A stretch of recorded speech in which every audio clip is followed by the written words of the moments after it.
All right, the time is 6 p.m. Let's begin by standing for the pledge. What about public hearing? Oh, yeah, we have probably a public hearing. I lied. Just joking. We have a public hearing first. Good practice. I was so excited for that pledge that I just jumped the gun on it. We will go to that next. I'm going to begin this meeting with a public hearing.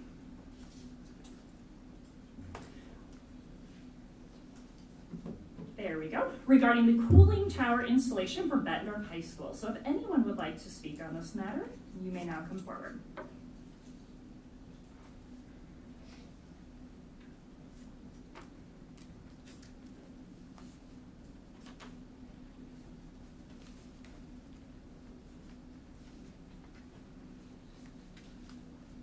All right, at 6:01, we will wrap that up, and we will move on to 2.01, beginning with the pledge.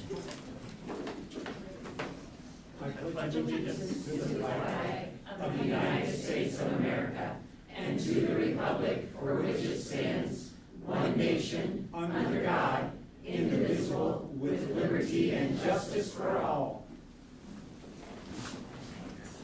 Thank you.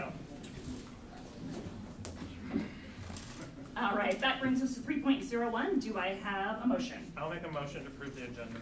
And a second? Yes, I second. Any questions on said agenda? Roll call, please. Director Castro? Yes. Director Champion? Yes. Director Dorder? Yes. Director Eastman? Yes. Director Lynch? Yes. Director Tevich? Director Smithson? Yes. Motion carried 601. Thank you. That brings us to 4.01. At this time, any member of the audience may address the board with comments about items of interest or concern. Please state your name and address, and please limit your comments to 3 minutes. As a reminder, Iowa law prohibits discussing specific employees or their job performance. We caution those making public comments that what they say could violate the rights of others under the law of defamation or invasion of privacy. And if they are unsure of the legal effect of their remarks, they should seek independent advice prior to their comments.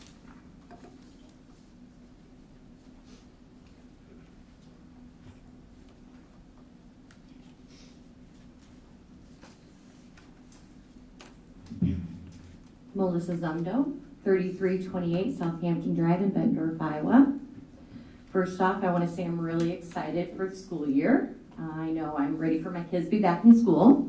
They're slightly driving me nuts, but anyways, they're ready for it.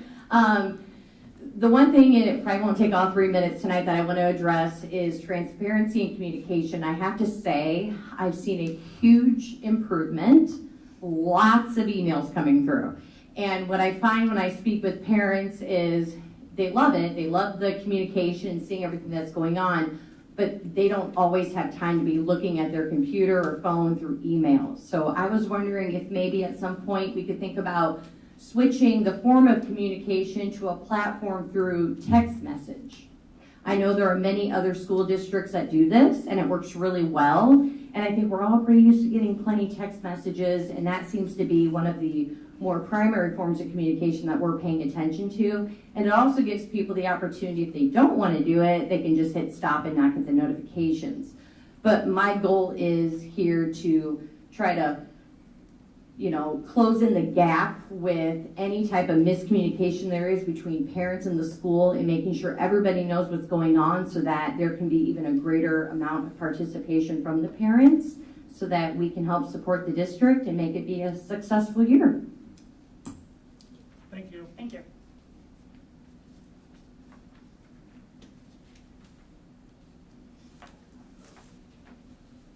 Anyone else can come forward at this time?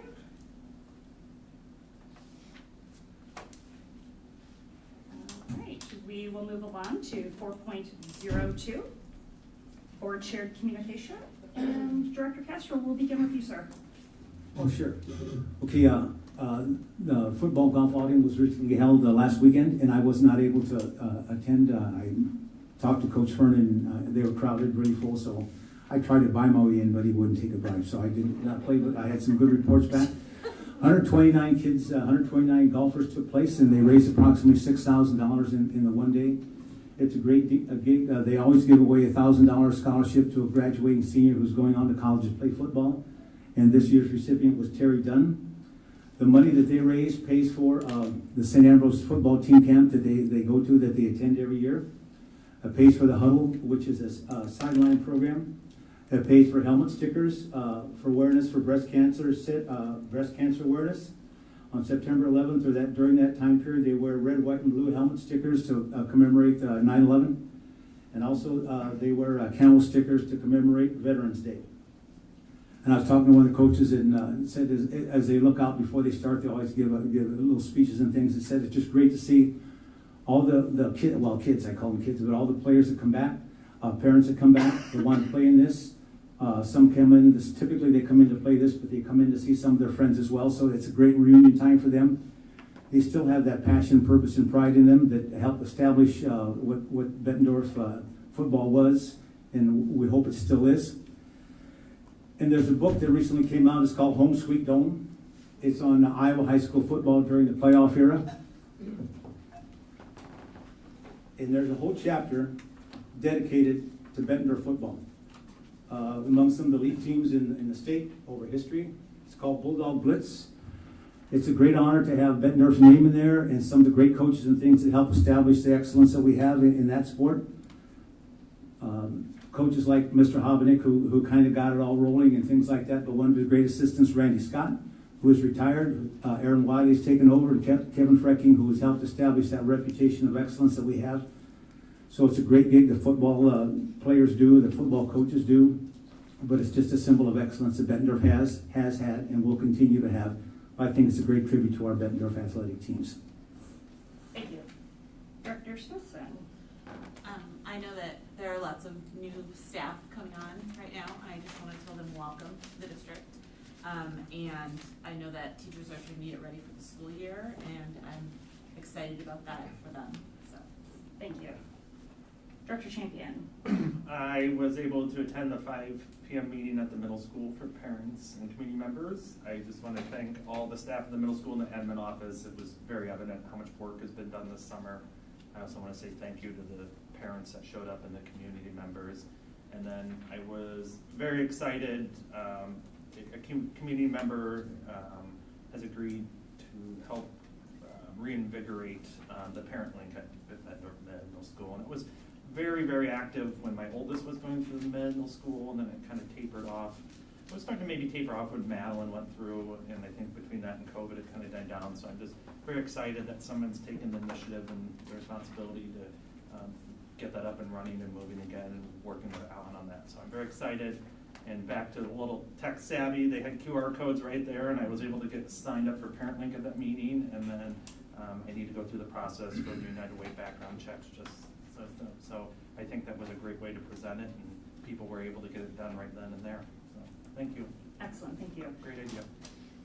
I've received a huge amount of feedback from the first BMS meetings, and kudos to that whole team working on that. I've heard about all of the great information that was provided, so I greatly appreciate that. As a sports mom in the high school, Coach Siebold is having a lift-a-thon on Saturday. I highly recommend, if you have the opportunity, stop out. I will come by with my check that my kid pledged for me. So I will make sure that gets dropped off. It'll be minus a few more zeros than what he asked me to pledge, but I will do my part as well. So Saturday, if you have the opportunity, stop by the lift-a-thon, because they are working really hard in that department to raise some extra funds. So thank you to Coach Siebold and everybody involved with that. And then I'd like to echo what Director Smithson started. Huge thank you and best wishes and to all of our new staff and administrators. The board is very excited to have everybody here and looking forward to a really, really good year. So thank you for all of the work that has already been started. And I mean, what a way to kick off the week by having to vacate the building. So that was super exciting to hear about, and I'm glad that it all turned out just well with the gas leak. That was not our fault. So thank you and welcome. I mostly just get to echo. It was great to welcome new faculty at the beginning of their early in-service this week. I was quite pleased by what I heard at the middle school parent presentation. And I wish the middle school band a lot of fun as they take their field trip to Adventureland. I've already been told that I get to get up very early to make sure my daughter is there for the bus. Thank you, Director Lynch. Director Dorner. I too would like to extend a welcome. I have heard some great things from some places outside of our school district across the state. Our leadership team is definitely making an impact in other areas, and I won't mention where, but I have heard a few things. So thank you very much for representing us well, and we're very excited to have all of our new staff and what shall I say, tenured staff who are moving around in our leadership team. And then also I did check out the United Way. That QR code was awesome, and I thought it was really awesome that United Way partners with so many other organizations as well, so I want to thank them. And if you're looking for other opportunities, there are lots of them, other schools in the area, places like Humility Homes and Services. There's lots of different ways to volunteer your time and your different talents. So I thought that was really nice of United Way to work with us on that. So thank you. All right, thank you. All right, we'll come back around and bring us to 4.03, Superintendent's Report. Dr. Morris. Absolutely, thank you. I'm gonna, two caveats. My report tonight is rather lengthy, and I probably won't get through it without a coughing spasm, so I apologize to the audience in advance. First and foremost, I have the distinct pleasure of introducing, I asked our leadership teams from the buildings to come in tonight because they often aren't all here. There's so many activities that go on in the evenings and they can't necessarily always be at board meetings.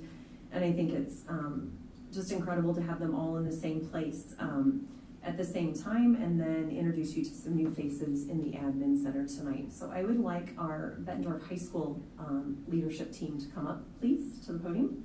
And I want to introduce them. Some are returning faces, some of which are in a new position. Others are returning places in the same position, and some new faces to the district. So we've got Christy Kleppe, our high school principal, moved from our associate principal. Zach Shea is returning as our activities director. Then Conrad Keebler, new assistant principal, coming to us from Davenport North. Jen Wicken is moving from instructional coach to dean at the high school. Anthony Whitmire is joining us from Davenport Central. Sorry, I was going to say Central first. I'm learning that if you say the wrong name in Davenport, they get very territorial. But no, coming to us from Davenport Central as Dean of Students, and then Kevin Skillett, Associate Principal, returning. So excited to have this team, the energy that they have brought to their building in the short period of time that they've been working together. You would think they've been together for a couple of years. So they have got amazing things planned for their staff next week. And so we look forward to the great things they're going to do at high school. Thank you. Mr. Skillett got a feather in his cap. Yeah, we'll get to that later. Okay. He's not happy with that. Just what?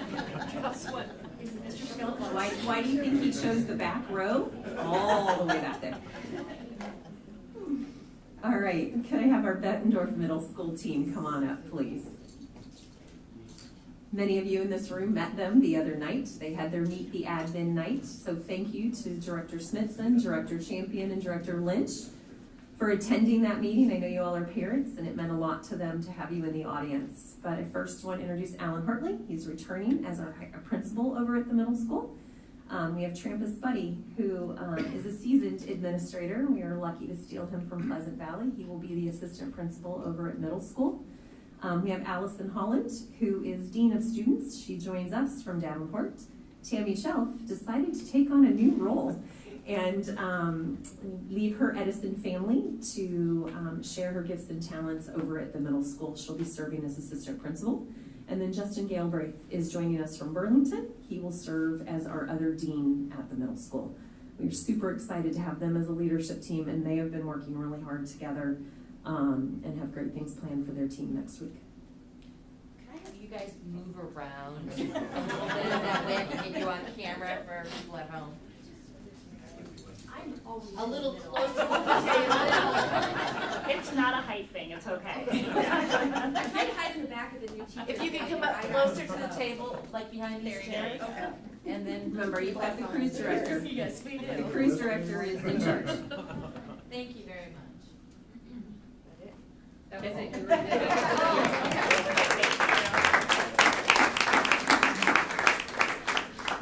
And our elementary team, would you guys come up?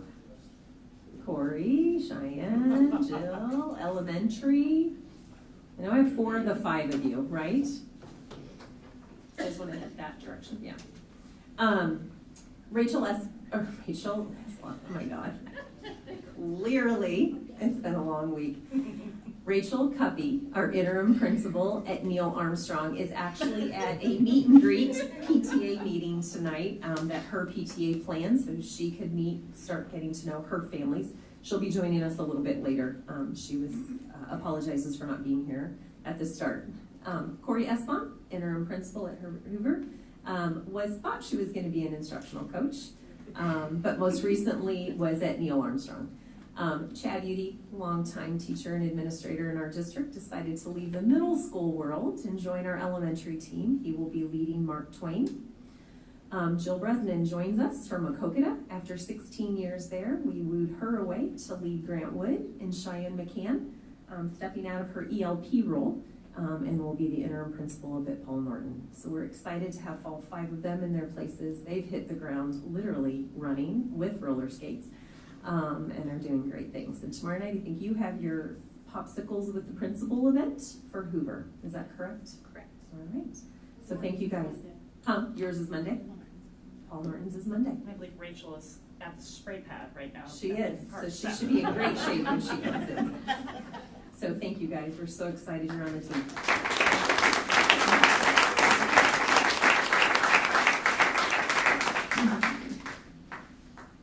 One more set of introductions. They were not prepared for me to have them come up, so it'll be fun as they get up.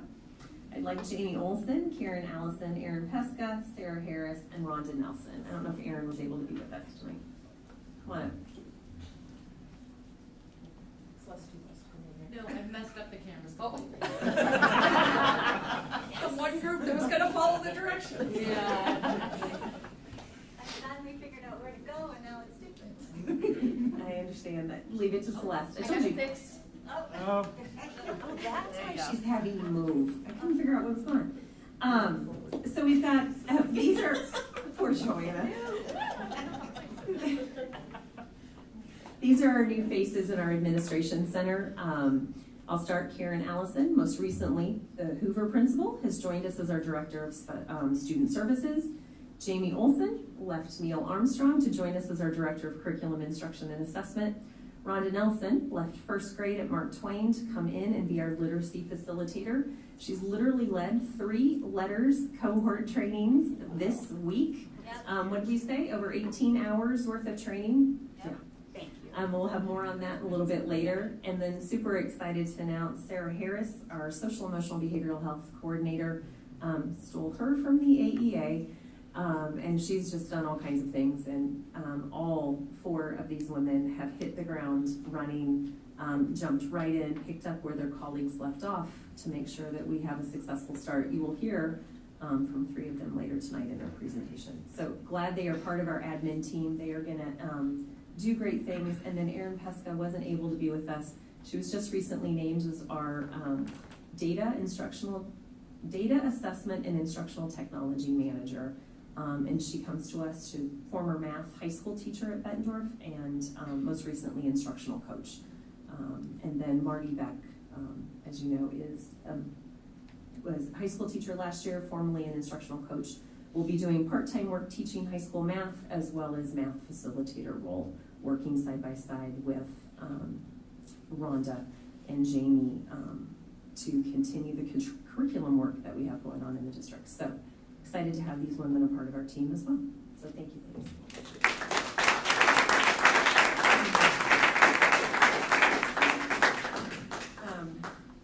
And then in general, just as we get prepared to open up the 22-23 school year in what seemed like a while ago is now right on top of us, I would be remiss without telling the leadership team, without them and all that they do each and every day, we wouldn't be half as good of a district as we are. They're an amazing team. I couldn't do what I do without their support and all the work that they do, both at the site level and here at the district office. They're just an amazing group of men and women, and so we're blessed in this district to have them, and I am truly blessed as a superintendent to have them by my side. So thank you all for being here tonight. And now, you thought I was done, but now I'm just getting started. I too want to just celebrate our new teacher welcome back this week. We welcomed about 50 new certified staff Monday morning. Chick-fil-A kicked us off with a breakfast. We were truly grateful for their partnership and collaboration. And this year we increased those professional learning days by 2. In the past, they had been 2 days of training. We went with 4 days of training. As they wrapped up today, some of the feedback I heard was they felt that that was just the right amount of time. They appreciated having that time to learn, to get to know new colleagues in their building, as well as get to know other new staff in the district as they came on. And the thank yous in that are many. So first and foremost, a thank you to our HR team, Jill Matherly and her team. I just saw Jill in here. Oh, did she sneak back out? And her team for all that they did to onboard all of our new certified staff. I think literally they put roller skates on in February, and I'm not sure they're ready to take them off just yet. But they've done a lot to make sure we had everybody ready to go on Monday. On Wednesday morning, we had the privilege of celebrating all of the new teachers in the city of Bettendorf. There is a long tradition that the city brings together all of the new teachers from all of the schools in the area, Pleasant Valley, us, Lourdes, Morningstar, Scott Community College, as well as Rivermont. So that breakfast was yesterday morning, and a huge thank you to our Director of Communications, Celeste Miller, for her work, and Beth Marsoon, who is her counterpart at Pleasant Valley, and our HR team for all that they did to put together a breakfast for close to 160 people, I think we served yesterday, administrators and teachers. The event was a huge success. Celeste even went above and beyond and worked with local businesses to create swag bags for the teachers as they left the breakfast yesterday. And so I just appreciate all that she did to put that together, on top of being on the news at 6 o'clock yesterday morning for our Pack the Backpack event to make sure students in our district had school supplies on the first day. So thank you, Celeste. But that breakfast, the partnership with Arconic, Hy-Vee, and the Family Museum for their sponsorship and support of new teachers. I had so many teachers stop me on the way out and say, wow, I've never felt like such a celebrity. And so that and I know that means a lot to the city. Unfortunately, Mayor Gallagher was under the weather and couldn't be with us yesterday, but he sent his best wishes. And then they spent 4 days of training. We actually, based on feedback from some of the directors and our team and feedback from teachers last year, they opened up the week with almost a full day of training in all of the technology programs they use in our district and the instructional technology. I've heard nothing but great things, that was extremely beneficial, and then that helped with all of the other things down the line, learning how to even just request a sub. So a lot of learning went on this week. We are excited to welcome back all of our staff next Tuesday. The sentiment I've heard as I've seen teachers in and out of here all summer has been the summer's going way too fast. And I agree. I'm like, whoa, guys, we open school in a week. But we're ready and we're excited for our kids to be back. Certified staff and paraeducators are going to be engaged in quite an exorbitant amount of differentiated professional development. And our emphasis and theme this year will be on PBIS and our updated discipline processes and procedures, which we are excited to share with you this evening, later on in the board meeting. Rhonda Nelson, that I alluded to earlier, has successfully led, her and Ryan King, an instructional coach, our first cohort to complete volume 1 of the letters training. They've completed 4 units. It's exciting. The energy around here this week in this room, because this is where all the letters training went, was just infectious. And Rhonda and Ryan did a huge lift. So that team successfully completed unit 1. And our cohort 2, or cohort 1 really, Mark Twain was their own cohort, Cohort 1 is halfway through Unit 1, and then we'll be opening up a second cohort that will be released next week to capture more teachers, and then the elementary administrative team, Jamie Olson, Karen, and I will be starting our letters training in September. So our goal is that by the end of the year, we'll have the elementary admin team as well as 3 cohorts fully trained in the letters Unit 1. It's a huge accomplishment and is going to do great things for our kids. So I look forward to Rhonda coming to a board meeting in the future and sharing a little bit more about that and some of the things we're seeing in the classroom. August 22nd is our district all welcome back. Staff will be once again treated to a continental breakfast thanks to the generosity of our Bettendorf Community Schools Foundation. They too just approved today on the steering committee meeting I was in. They are going to once again provide all of our new staff to the district a t-shirt, a Bettendorf Spirit Wear t-shirt this year. So we truly are grateful for their generosity and partnership. And if you haven't signed up yet for the Run with Carl event, there's plenty of opportunities to volunteer and or participate in the race. And I believe that is on Monday, September 5th. And that is a great way to support the foundation. And they support us through scholarships for students as well as grants for teachers. Let's see, and then we are in the final stages of planning that day to host a lunch for all staff as we end the All Welcome Back, so we can have some time to eat and just relax before we finish prepping that afternoon for students. And we've had just recently some generous potential donors come forward to help us with that lunch. So we're in the process of finalizing all those details. I am super excited to announce that we received a notice of intent to award letter from the Department of Education this week for a grant, a therapeutic classroom grant in the amount of $166,000, $166,680. The huge kudos goes to Karen Allison and Sarah Harris and Bree Collier for their work to get the grant written in a very short amount of time. And what we thought was 1,000 words ended up being 1,000 characters. And so if you've ever had to edit, let's just say they almost pulled an all-nighter from the college days. So, but that is just a testament to how much they care about the students and staff in our district. And I'm just gonna read a little bit about what the therapeutic classroom is. This will be money going to our middle school programs. And so it is a classroom.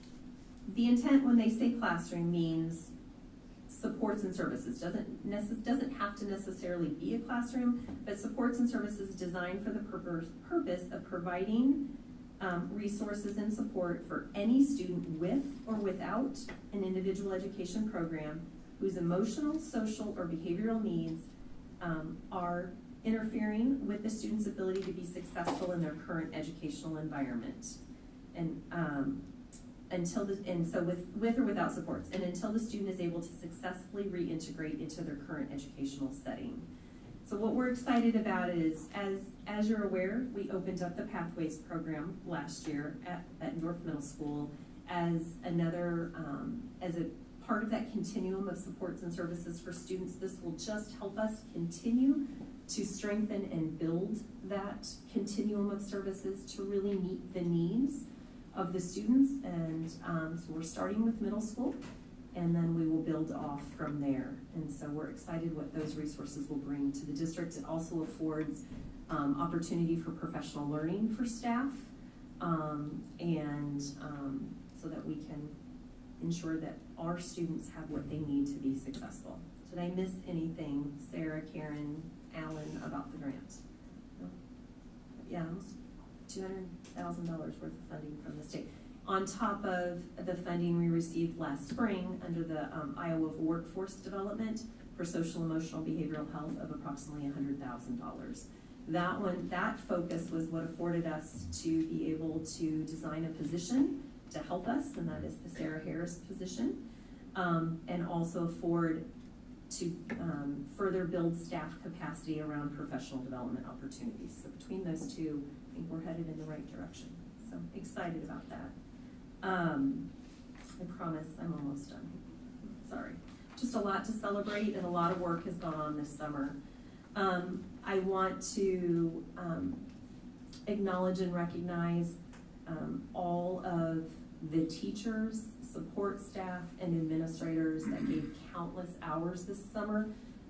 Those that taught summer school and extended school year, but those that were in curriculum writing, developing PBIS plans, helping shape the behavioral matrices that you will see tonight and hear about tonight. There were many, many hours of time that was their time to be off, that they came in and worked collaboratively as teams to make sure that we to refine and update processes and procedures to make sure we're even better than we were before. So I want to thank them personally for that, and thank our operations team and maintenance team and our custodial team for all of the work that they did to get our buildings ready to go.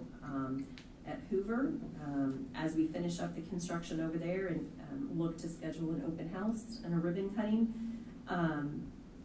every teacher ended up moving, and that custodial team, the custodian from Hoover and 2 additional custodians just did a hero's job of making sure that every teacher had a clean classroom and how all their stuff moved so they could get ready for the start of the school year. It was not a small feat.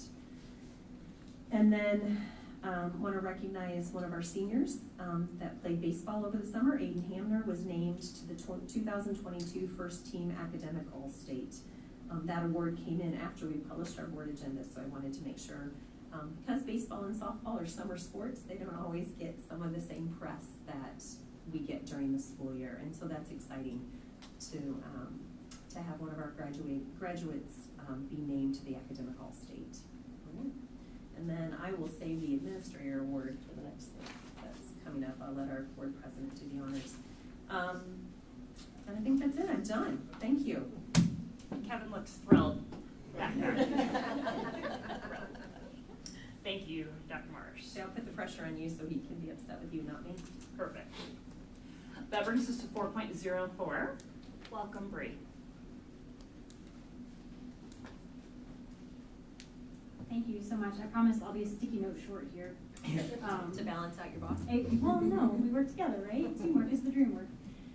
We've heard a lot about our foundation this evening, about the different things that they do, the shirts and the different items that they do to support our district.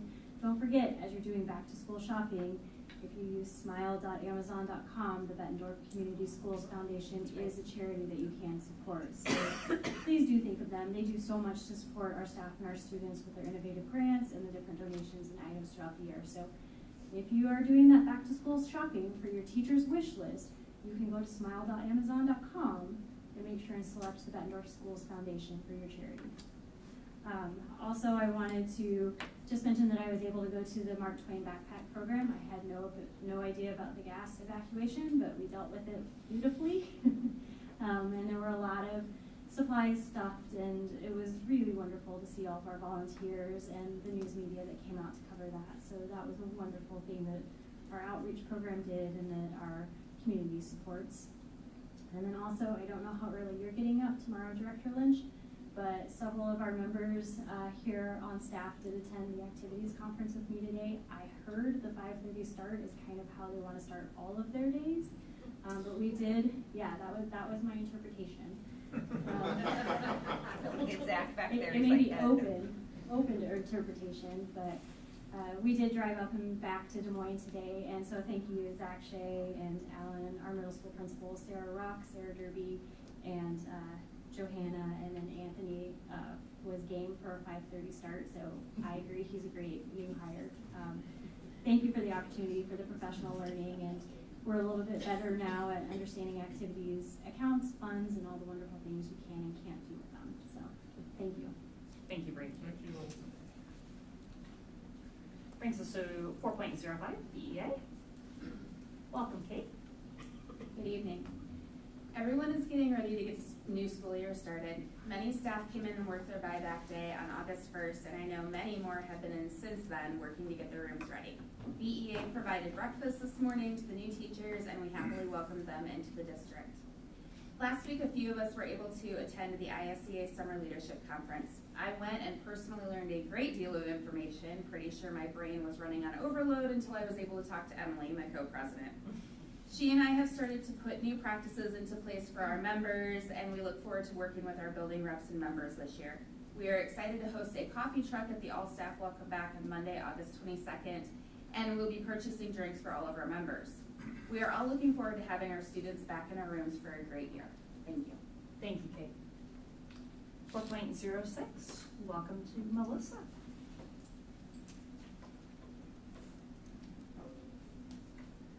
Hello. I want to piggyback on what Kate said. We are co-hosting the coffee truck with them, and we're also doing coffee drinks for all of our members as well. And I'm excited to announce that we are finishing the coursework on our peer mentoring program this evening with our final webinar, and are ready to begin the process of laying the groundwork to get the program up and running during the school year. We have a fantastic group of program coordinators and are excited to get the program started as soon as possible. Much work does remain before our first mentor-mentee pairings can happen, and we're looking forward to working together with the district to make our vision a reality. This year we hope to enhance our communication with our site administrators through monthly meetings at each building, as well as continue our monthly meetings with central admin. Our executive board is looking forward to collaborating with both the AEA and the ISEA as we work to develop professional development for our members that is both rigorous and relevant for our staff. It's hard to believe that our district welcome back is just over a week away, and in just 12 short days, we will welcome the students back into the buildings. It feels like summer break just started a few days ago. While we continue to work hard to get everything ready, and at times wish for just a little more time, we are excited to have our kids back with us and are looking forward to a great school year. Thank you, Melissa. All right, Kevin, sorry. I wish we had a red carpet to roll out for you to come on up to the front, but come on up to the front. 4.07, the Iowa Association of Student Council High School Administrators have selected our very own Kevin Skillett as the 2022 Administrator of the Year.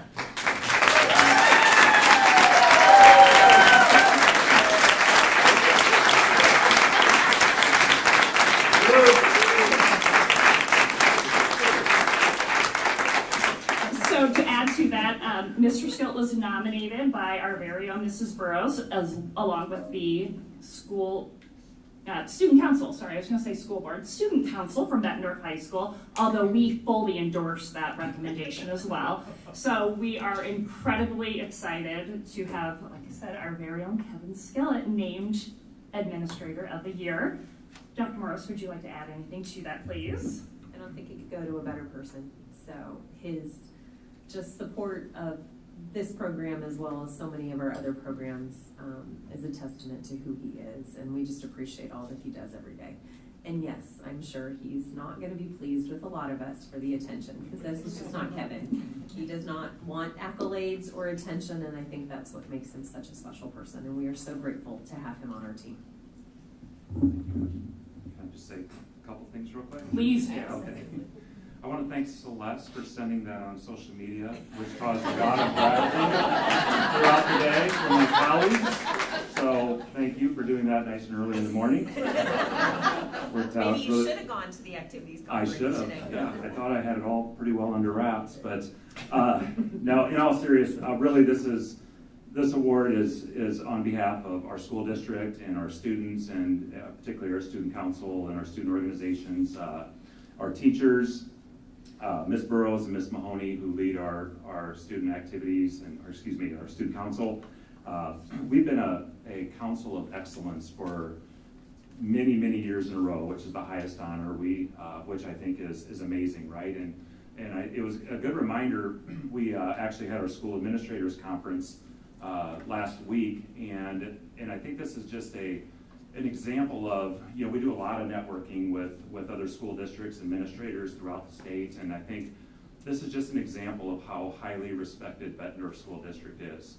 And I think that I feel it's an honor and a privilege to serve the students and the staff and the parents in this community. And like I said, it's a great honor. I appreciate Mr. Shea's work as the activities director, and I'll just continue to do my best. Thank you. Thank you.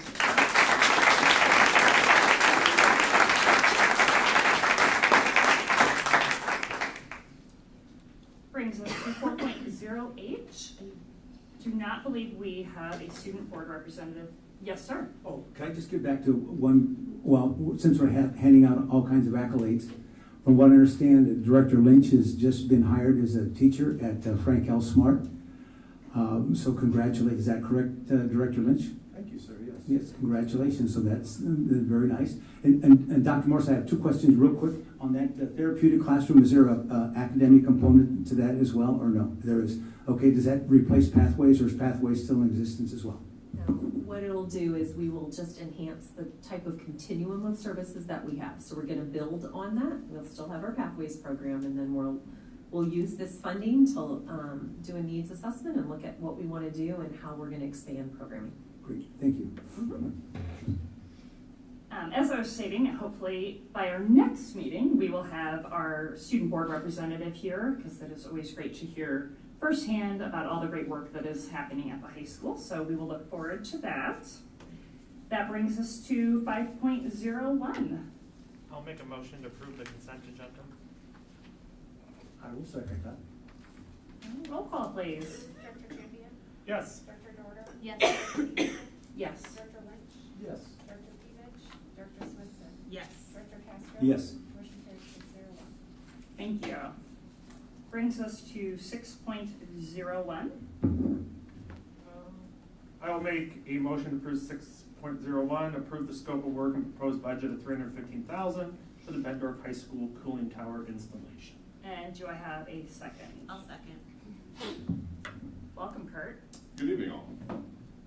So what you just approved in the consent agenda was the purchase of the equipment. We did that back middle of July. This project going out will be for the install. We bid them separately. We wouldn't typically do that again for lead times, try and get things ordered and coming as quickly as possible. We'll bring this back at the second September meeting to approve the bids for this specific project. They'll be released tomorrow. So, Any questions from our board? Okay, hearing none, roll call. Dr. Dorder? Yes. Dr. Eastman? Yes. Dr. Lynch? Yes. Dr. Pevich? Dr. Smithson? Yes. Dr. Castro? Yes. Dr. Champion? Yes. Motion carries 601. thank you all. Thank you, Kurt. Brings us to 6.02, summer school and extended school year. So I have asked Jamie Olson, Karen Allison, and Cheyenne McCann to come up. Cheyenne served as one of our admin interns for summer school this year and extended school year. And so they're going to share a little bit about the program, some of the data that we were able to collect, and what interventions and supports we provided students. So I'm going to turn it over to them. Who's first, Karen? So real quick before we get started, I want to echo what was said. None of this happens without teachers and paras and support staff being willing to come in the summer and take this on. So I want to make sure that they get those kudos. At the last couple of years, it's been really hard to find staff because it's been some long years. So the ones that were willing and able to step up, we appreciate them for doing that. So summer school spanned over 6 weeks over the summer with the week of the 4th of July off for the different summer schools that happen. The first one that we're going to look at is Bettendorf High School. They met for this 6 weeks with 3 days a week, and each session was 3 hours long. It was a credit recovery model. We had 81 students attend the first session, 57 students attend the second session, and we had 27 of those students attended both sessions. Okay. During their time, there was, go on to the next slide, please. There was a total number of 217 credits needed. The credits completed were 128.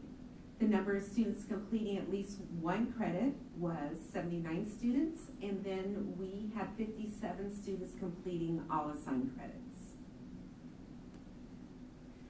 From the staff, what went really well is just the attendance process. They met in the commons for the whole time. The collaboration between the teachers, having that credit recovery model and knowing what they were shooting for. And they felt like the students who attended were the appropriate students to help them get that credit recovery. Some of the challenges, next year we'll look at, do we provide small groups that can meet in classrooms? And the Canvas shall not only proactively having the teachers from summer school meet with those instructors and making sure those Canvas shells are ready to go, but also that would help facilitate the learning that the students need to do and have it be more seamless than what it was this year. And then cell phones with the students will be another piece that we'll go ahead and take a look at. All right, BMS ran the same type of model minus that credit recovery. So it was 6 weeks, and they ran theirs kind of as a 2 session, so kids could come for one, the other, or both of those. Again, they were the 3 days a week, and as you look, we wanted to make sure the data we were going to show you was meaningful data. So one of the things we looked at is the number that signed up, and then the percentage that they attended. When we put out our letters inviting students, one of the things we asked is that they committed to that 80%. We understand it's the summer, we understand that there are family trips and things like that. However, when it's only 6 weeks, 3 days a week, that limits our time that we have to make that impact. So what you can see there is the numbers don't match. 18 signed up in 6th grade, 15 were able to attend 80% of the time. And 7th and 8th follows that same. So as we move to the next slide where we're looking at how that lays out, I wanted to give you an idea with this. Depending on what days they miss is sometimes dependent on whether we can get pre and post data from them. So you're gonna see the numbers don't match that were on that first side because if they miss the last week or something like that, we're not able to get that post data to say what growth they made or did not make. And so I wanted to make sure you knew the numbers that we were going with. And so that's up there. I'm not gonna insult you and read it to you, but you're looking at a pre and post in both language arts and math for all of those grades. So what does that growth look like? And how they did it was looking at more of a rubric of beginning to progressing to meeting as their way of measuring that growth. And so you'll look across the board, language arts did a little bit better than math. So I will own, I'm not as clear, having moved into this position after summer school is up and going, what we need to do, but we will definitely be touching base on math and looking at what we can do a little bit differently to try to make a bigger impact with that math growth and going that direction. So one of the things that not being through this whole process with everybody that I thought was critical was to get feedback from the people that are on the ground, the people that are doing it. So we put out a survey to teachers and paras. Everyone has a different viewpoint of how things went. And I just summarized some of the key points of what went well. They liked the fact that there were smaller numbers. I will say, and Mr. Hartley can add in, getting students to come and sign up for summer school was a real challenge for BMS. So on one side, that was good because we had smaller numbers. On the other side, it just seemed that this summer people wanted to be maybe a little bit freer with that. They did like the structured time in classes. They liked that they rotated around, dividing the grade levels between 3 classrooms. And the paras that were supporting students stayed as they rotated, and that helps with that relationship side of things. Challenges, and across the board, I can say attendance was a challenge. When you really look at our data, that was people signed up, they committed, however, for whatever reason, things came up. We did always call, we did always follow up. Cheyenne can attest to calling, every day, just making sure that somebody didn't think someone was somewhere maybe they actually weren't. People requested that maybe we look at more than just MAP scores to identify students for summer school. I think that's something that we'll look into. Data is important though, because I feel, or I think, can get a little bit blurry when you're looking at 1,100 kids to bring in for that summer school. But I think we can come up with maybe other ways to identify what students may benefit from summer school. And then one of them, and I mean, having worked at middle school for many years, engaging students in the curriculum can be a challenge, and I think even more so sometimes in those summer months. So we'll take a closer look at that curriculum and what can we do to get those students to feel more connected with that. So then we run actually 2 different summer schools at elementary, and that is because Neil Armstrong has a 21st Century Grant, which is a federal grant that runs through our, well, I don't know, there'll always be our, that runs through our Rocket after school and before school program. With that, we have to run a separate summer school than what the district has. So what you're gonna look here is the district K-5. It does not include Neil Armstrong students from K1, 2, or 3. 4 and 5 did attend the district one. They were 6 days a week, 2 3-week sessions. We did go away at the elementary from session 1, session 2, that you had a choice. We felt last year that made it very difficult for students that were coming in July and for teachers to really meet the diverse needs of students. So we asked that they committed to that whole 18 days, at least 80% of it. We did change it this year to more of an intervention-based model. I think in the past we had tried to look at those priority standards at that grade level and reteaching those. We tried to look at where we could meet students where they're at for that summer. We did focus on those bubble students, those ones in 18 days, half days is not a lot of time. And where could we make that biggest impact going into the school year with that growth? So once we got into the school year, we had resources for students who may need more intensive services. So you'll see the breakdown of this is the number of students. I will say kindergarten, we struggled. We invited them, but it ended up only 5 wanted to attend, and in those 5, then 3 were able to attend that 80%. When you go to that 80%, what does that look like? That's 14 out of 18 sessions. So, but it is a 3-day week, so they do have that Friday, Monday off. That helps a little bit. On our next slide, what you'll see is a lot of different data. Oh, I forgot about this. Sorry. You're good. There's just me. Just to give you an idea of what it looked like, because at the end you're going to hear some feedback from staff, and I wanted you to kind of understand what that feedback was related to. We did do a different daily schedule with them, and in that grade level, you had 2 teachers per grade level. We changed the focus to 1 teacher focused on literacy, the other teacher focused on math, and then we switched the kids. I think that benefits everybody. It gave teachers a little bit more ability to just prep for that one thing, and then kids got to move around a little bit more and got to be with different adults. So this is what that daily schedule laid out was meant to look like.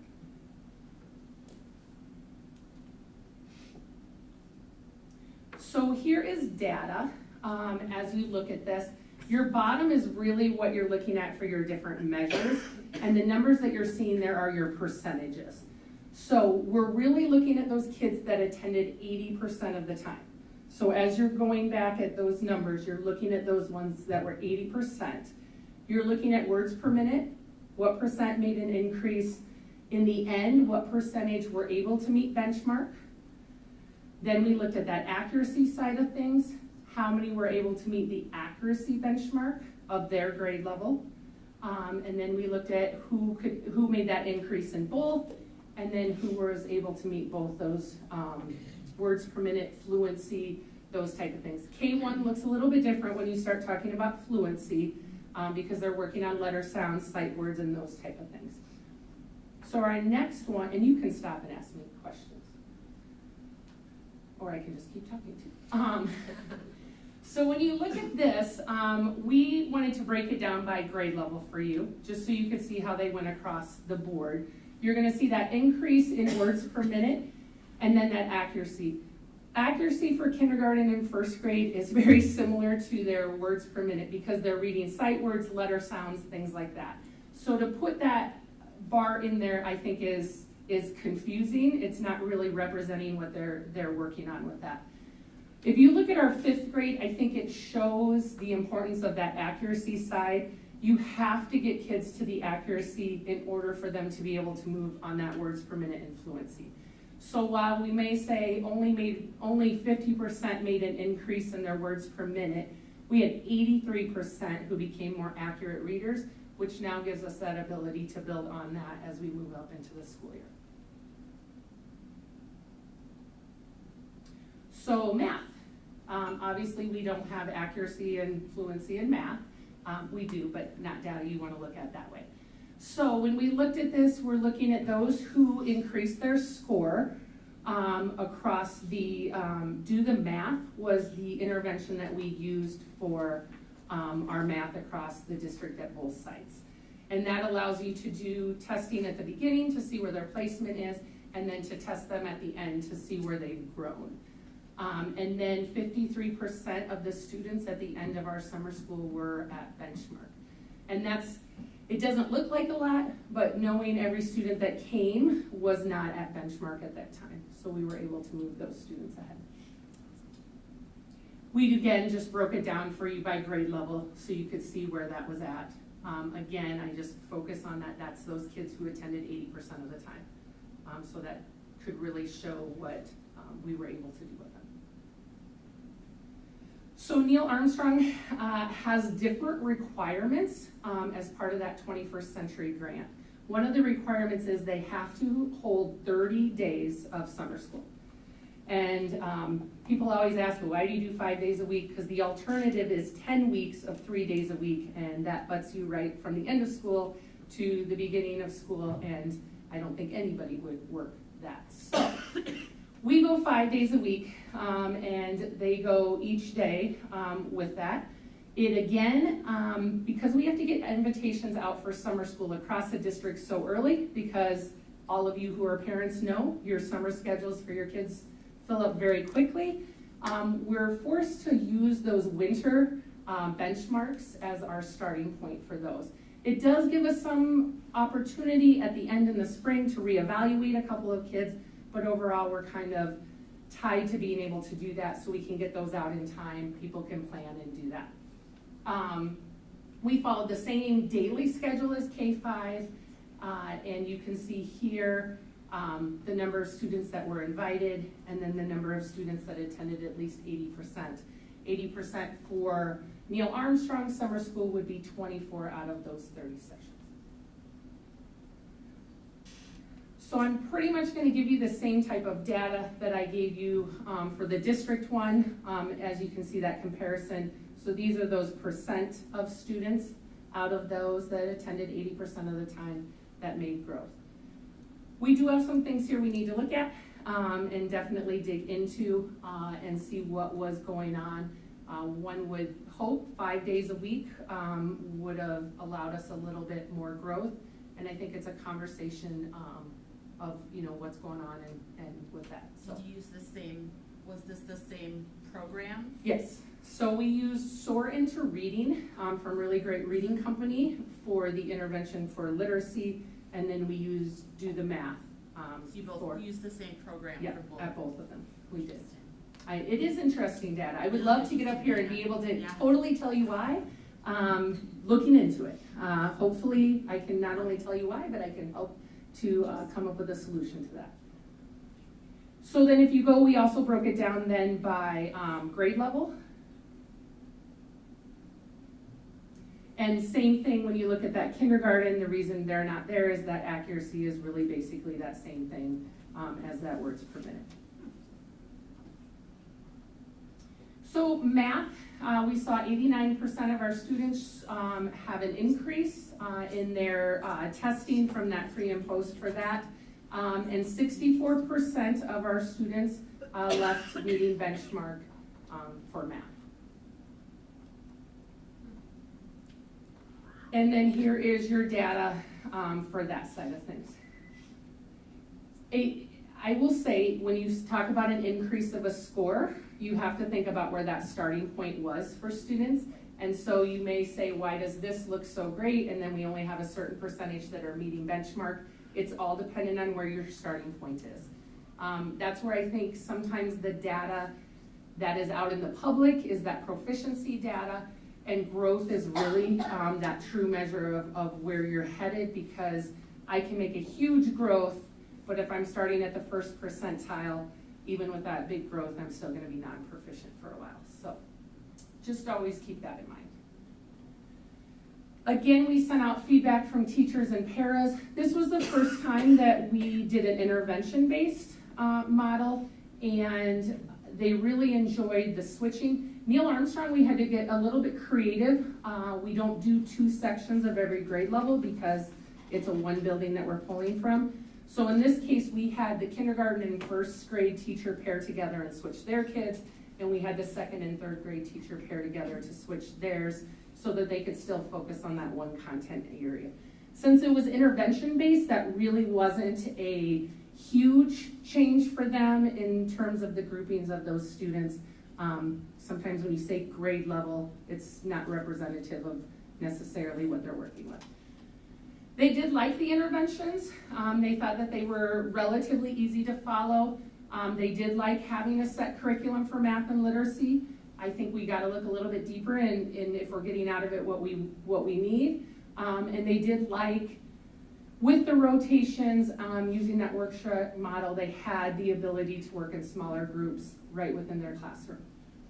Again, same thing that we struggled with across the district is that attendance side of things.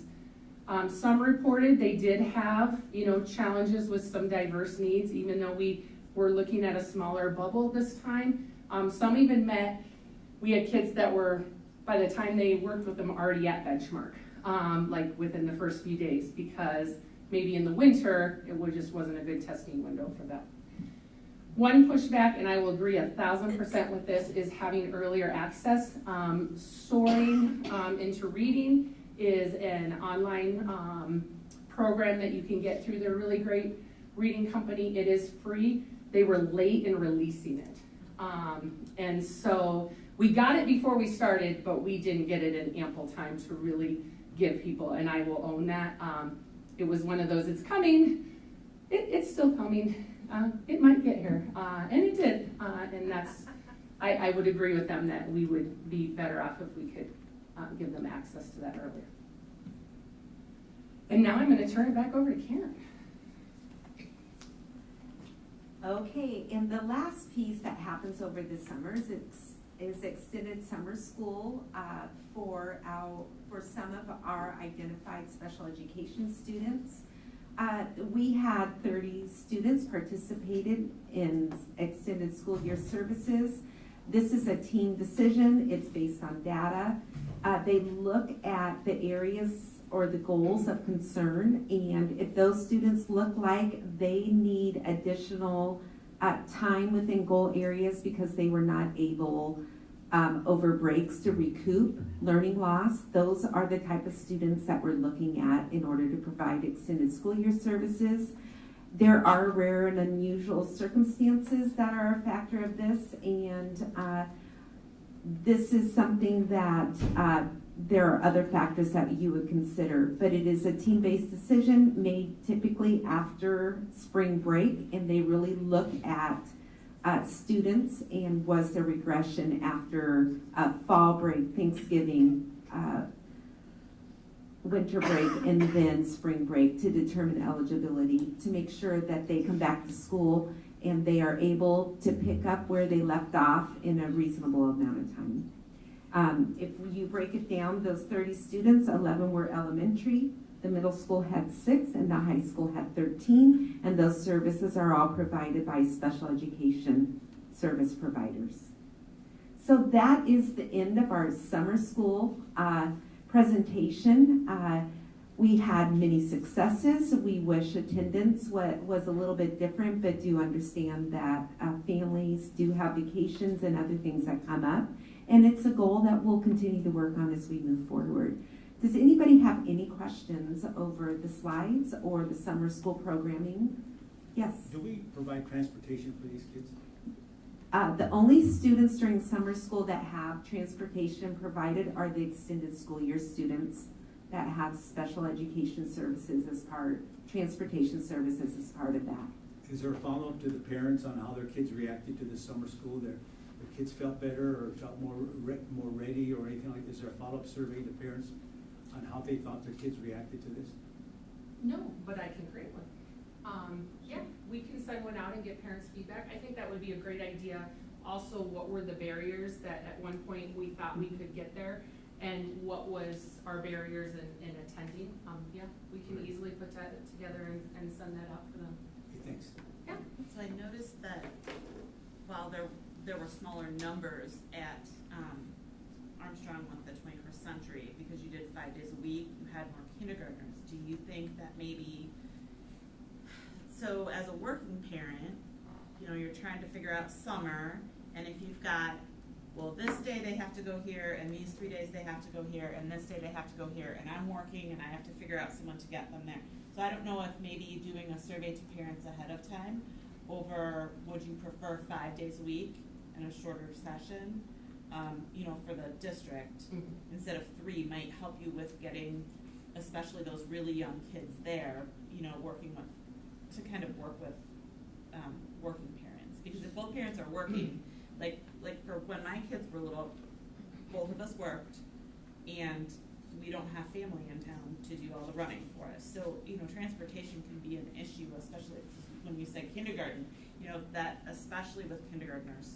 Definitely. You've got daycare and you're trying to juggle, you know, who can I find to watch them these 2 days, and, you know, that it just might be worth a shot to do like a survey for that. And I think that's always twofold. We tend to have an easier time getting teachers to teach the 3-day session than we do the 5-day session. That one is not as appealing. I think it was because of the principal at that building, so now that Rachel's there, I think everyone's gonna mention their problems, and that we fixed it, we're good to go.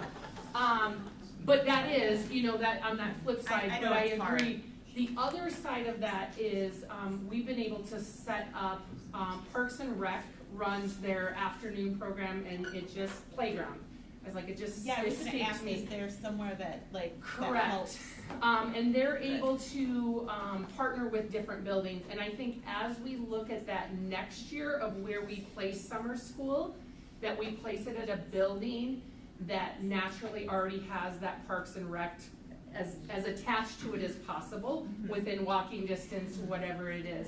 I know Neil Armstrong's always had that. This year they just did not have enough kids that signed up to be a participant in that.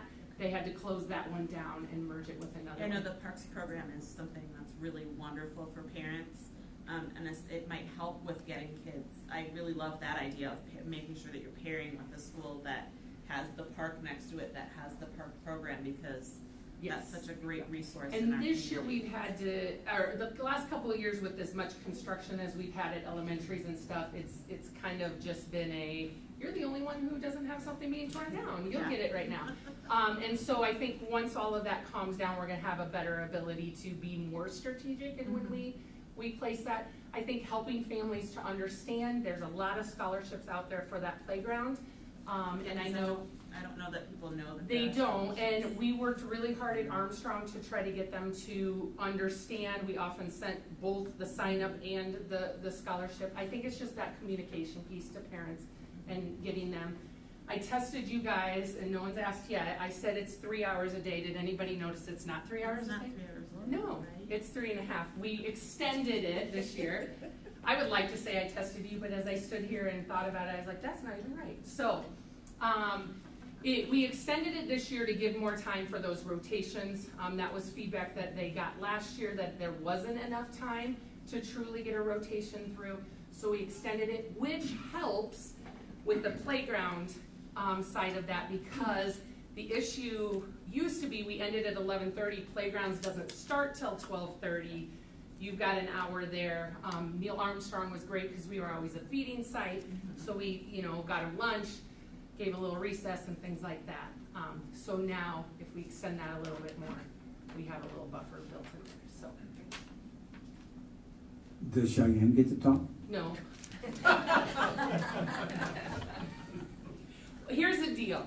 Cheyenne's been thrown to the wolves, and I said, we will take this for you. But she can talk to the day-to-day things and how that went. But she is swimming to the top of being an interim principal right now. Jamie's scared that I'm going to tell y'all that I beat her twice at basketball. Okay, let's define basketball. It was pop-a-shot. Same thing. But that's okay. I'm a gracious loser. I just want to thank you all for being so reflective to the data, knowing that there's going to be a deeper dive into all of these numbers to see how we can continue to improve for next year. So I greatly appreciate that. Thank you. Thank you. I will say, before they sit down, I will say, we have some incredible pictures. I should have thought to put them up on the presentation tonight. As Cheyenne was working with our students at Grant Wood, we'll have to see if we can find them. I know exactly where they are, but she did a PBIS incentive throughout the summer school, and they could earn points or tickets to tape the administrator to the wall. And they successfully taped Cheyenne to the wall. And then the pictures of the individual that caught the pictures of Cheyenne as the tape was peeling off the wall and she went to the ground safely. She was not injured. But just the look on the students' faces was just priceless. And she was a good sport about it, and the kids had a really good time. So, anything, Cheyenne, you want to add? Good chance. No, I do think I did summer school last year as well, and so some of the same teachers that did it last year did it this year. I got to lower this from Jamie's height here. But the feedback about them being able to teach one subject area was definitely a big piece this summer. It made it easier to prepare for lessons and to plan out their days and their week. And it made it easier to individualize for the students that they had and to target the skills that they were missing. So I think that was probably the best change that we made for summer school this year. And I think the teachers were happy to have that set up as well. So. Anything else from our board? Thank you so much for being here. Thank you. Thank you. Thank you, guys. And I feel like we should put Ms. Cuppy on the spot since she walked in. Ms. Cuppy, would you Fresh off of the spray pad. Is it fresh? It's so hot. Rachel Cuppy was, as I alluded earlier when we introduced the elementary team, she was having an opportunity to meet her new school community at the splash pad. Rachel was most recently dean at the high school and is joining the Neil Armstrong family as their interim principal down there. And so we're excited to have her on the leadership team. Welcome and thank you. Thank you. Sorry, I was late. You're fine. Your excuse. All right, that brings us to 6.03. Do I have a motion for our legislative priorities? I'll move we approve the 2022 Bettendorf School District legislative priorities as presented. Do I have a second? Second. So we've had some discussion at a previous board meeting around what the board would like to see as the priorities that will then go, if approved this evening, to IASB. The two areas you wanted to continue to focus on was funding for our schools as well as mental health. So before you tonight is a summary of the conversation that we had at the July 14th board meeting. Any questions pertaining to these priorities? No, hearing none. Let's roll call, please. Director Eastman? Yes. Director Lynch? Yes. Director Pavich? Director Smithson? Yes. Director Castro? Yes. Director Champion? Yes. Director Doder? Yes. Motion carried 601. Thank you. Brings us to 6.05, Universal Tier 1. I jumped right over it and put a line through it. Quite I all right. You didn't want to apologize. hear your superintendent talk anymore. You know, it's okay. 6.04. Well, I'll make a motion for 6.04. Approve the 2022-2027 BCSD strategic plan, including the revised vision and mission statements, core values, priorities, and aims as presented. And do I have a second? Second. All right, Dr. Morris, I apologize. We'll turn things over to you. You are fine. I am going to when they were talking in the summer school, it didn't hit me till they sat down. I just wanted to digress from the strategic plan for a second to say thank you to our nutrition services team. They partnered with the YMCA this summer to feed about 150 students a week lunch, so that families who were participating in the summer-wide program didn't have to think about that. One less thing they had to think of in the summer. And that also afforded some of our nutrition services staff work that they wouldn't already have because we obviously don't serve as many meals in the summer. So, and then meant to say thank you. I left one off earlier. The board support of 16 administrators last week traveled to Des Moines for the state administrators conference, and it was just not only a wonderful time for us as a team to collaborate and learn together, but as Mr. Skillett alluded earlier, it was a tremendous opportunity for us to network and learn from our colleagues across the state and from speakers they brought in from all over the country. And so we just want to thank the board personally for that opportunity. And now I will shift to the strategic plan. So this has been a labor of love. And over the last year, I'm very grateful for the board's support to allow us the opportunity to work with, collaborate with, and learn from Hanover Research. So, and the proposed items before you this evening would not have come together if it was not for the tireless work of this leadership team. Both our, some of our former colleagues who have moved on to other opportunities, as well as these colleagues that are in the room. We were wrapping this up at our 2-day leadership retreat at the end of July, and putting some finishing touches on. We still have a little bit more work to do, but that is background work for us as a leadership team. So tonight I'm going to take you through. A lot of this will be somewhat review. We have made some adjustments. You'll notice on the first slide there are now 5 priorities instead of 4, and we'll talk about that as we go through that this evening. So, strategic priorities and student achievement. Why do we do this? You know, there's that old adage that says that which gets measured sees results. And so, as I worked with you as a board and our leadership team in my first year, as I came into the district, the former strategic plan had sunset. And so I think it's always important for a district to have a roadmap of where it wants to go and backwards plan from there. So to get where we are today consisted of surveying our board, our administration, and all staff, as well as it should also say community, because our parents and guardians out there. And then taking a deep dive into district data that existed at the time that this was, we embarked on this journey about a year ago.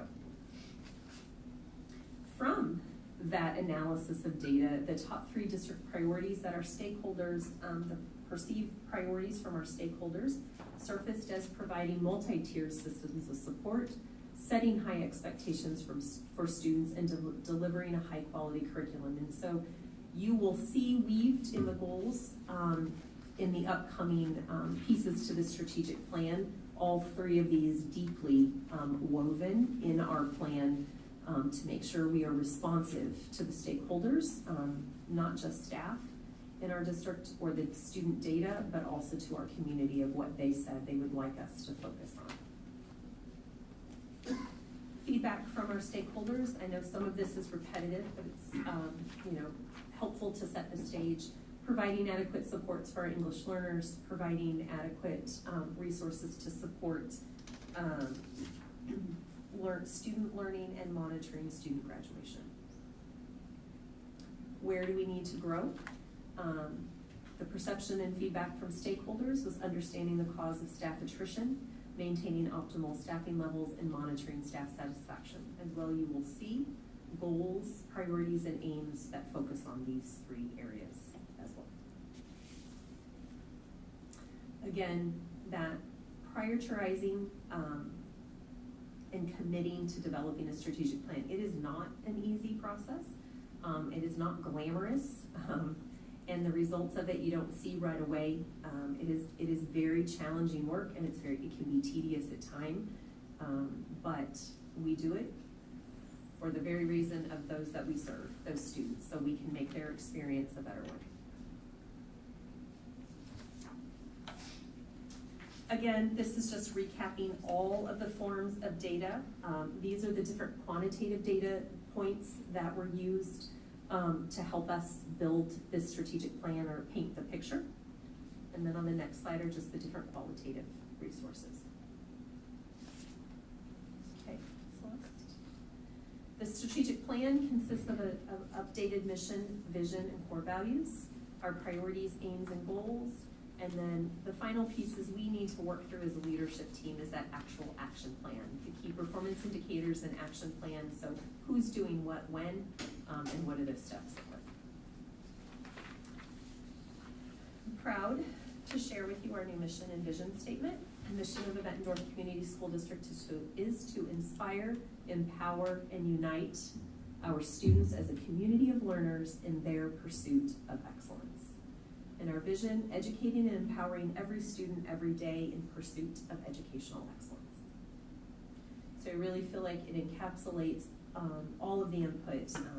I want to thank our SIAC committee last year for their endless work and just incredible feedback. Our board of directors, we had a couple different board workshops around the strategic plan. I can hear your voice in these two statements loud and clear.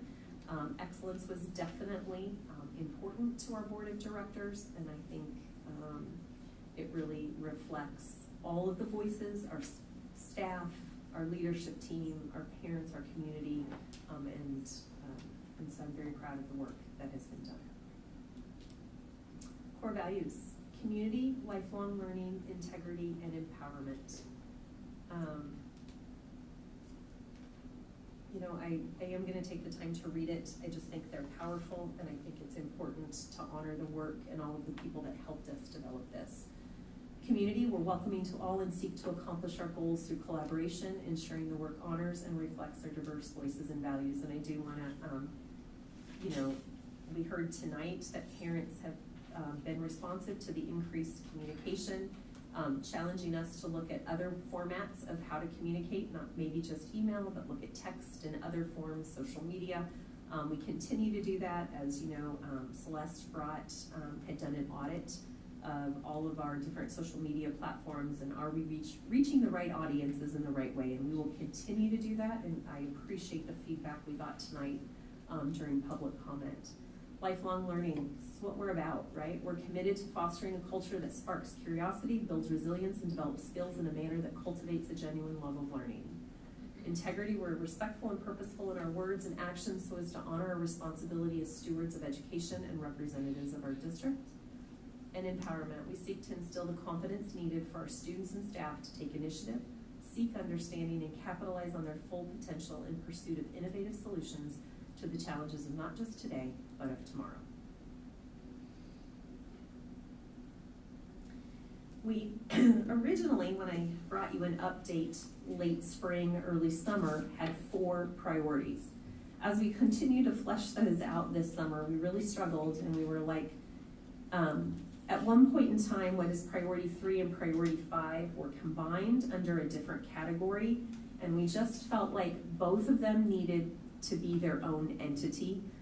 Both are extremely important: student accessibility and support, as well as family and community engagement. And so through the work of this summer, it naturally lended itself to 5 priorities instead of 4. So our school district, the BCSD strategic plan, focuses on 5 priorities to advance its mission, realize its vision, and express its core values. And so we've got coherence, learning and achievement for all, student accessibility and support, strategic resource allocation, and family and community engagement.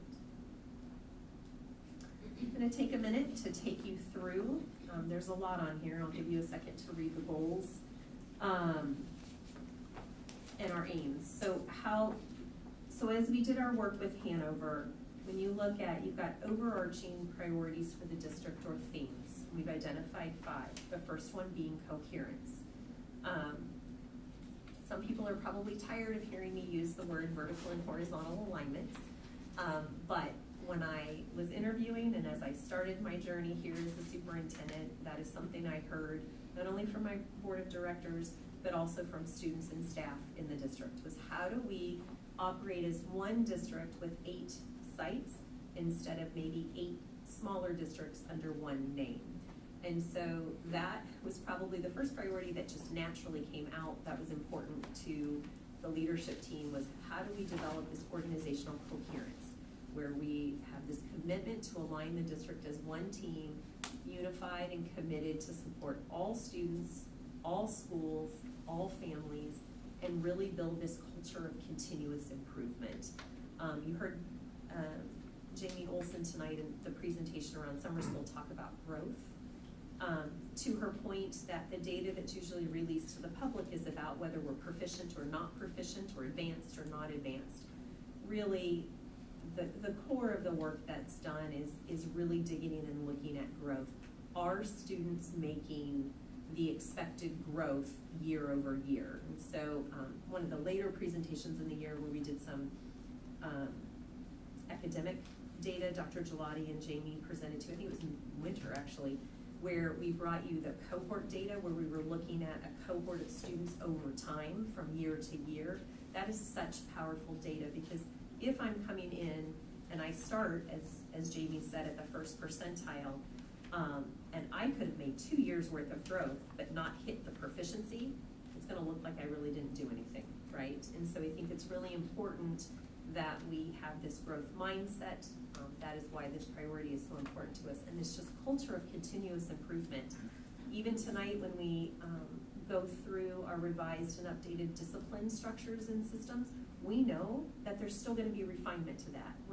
We have to continuously reflect and adjust to get better. And so this is why it is in our strategic plan and why it is priority number 1.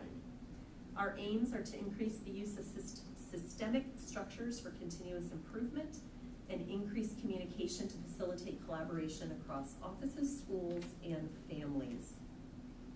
Systemic structures for continuous improvement are your multi-tiered systems of support. That goes back to one of the top 3 priorities that people want to see us focusing on, are those differentiated structures, multi-tiered systems of support. Part of that work, some of the goals we'll dig into, is making sure that across the system, that roles and responsibilities and decision-making parameters are clearly defined. And that departments across the district will develop quality assurance systems, ways, another way to say it is to get feedback on how are we doing as a department, how are we doing as a district, how are we doing as a building. And we'll start developing those systems and using those systems for that continuous improvement.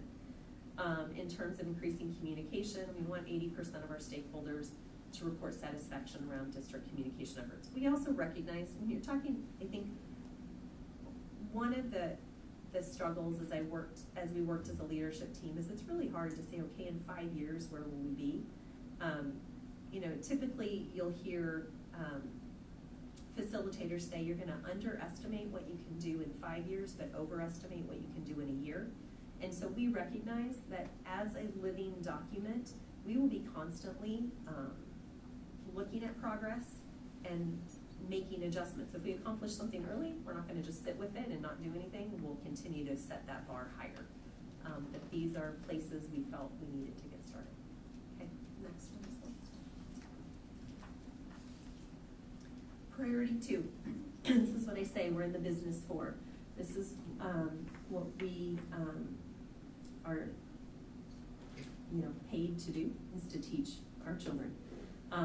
So learning and achievement for all is our most critical commitment. It's our promise to provide academic excellence and to ensure that students have equitable access to and engagement with programs and supports that reduce those barriers to learning.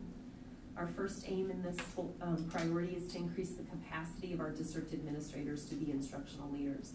So research will tell you that the greatest determinant to student achievement is the quality of the teacher in the classroom, and the second greatest factor in student achievement is the capacity of your building leaders to support teachers in their instructional practice.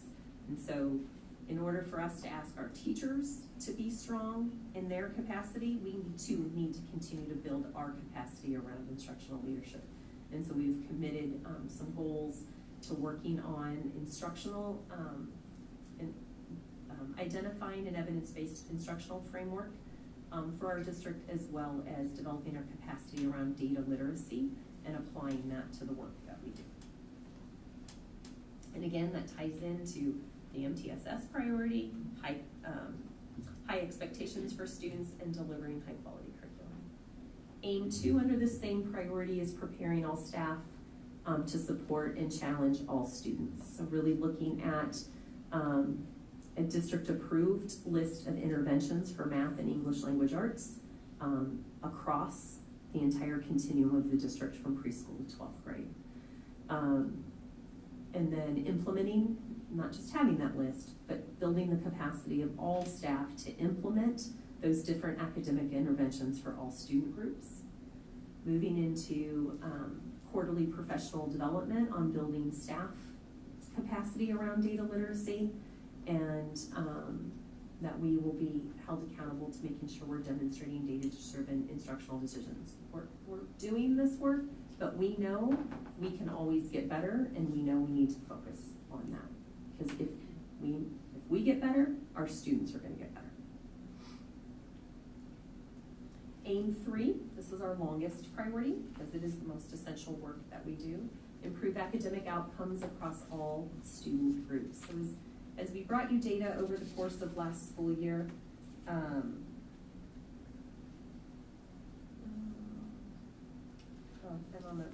if I was on the right notes. Okay.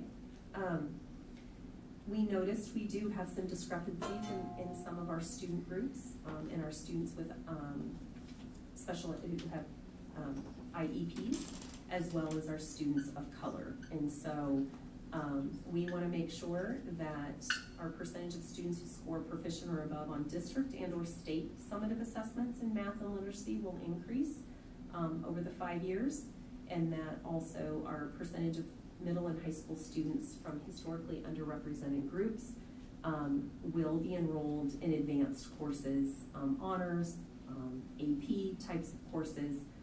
We want that to increase by 50% over the next 5 years. Just want to make sure that those doors are open to them, that they're encouraged and have the skills to be successful in those classrooms. Can I ask a question about that? So in the last few years, I know that there has been a change where students can self-select, correct? So At the middle school, yes. Especially at the middle school.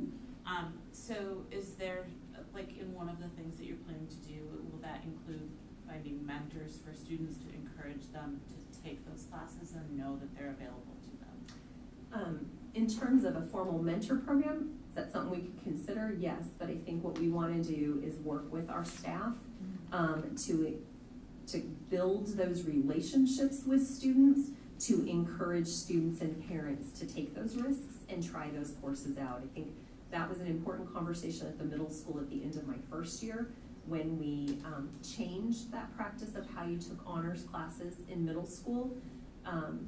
The team did a phenomenal job of creating kind of information for parents to consider to make an informed decision about whether an honors class would be appropriate for their students.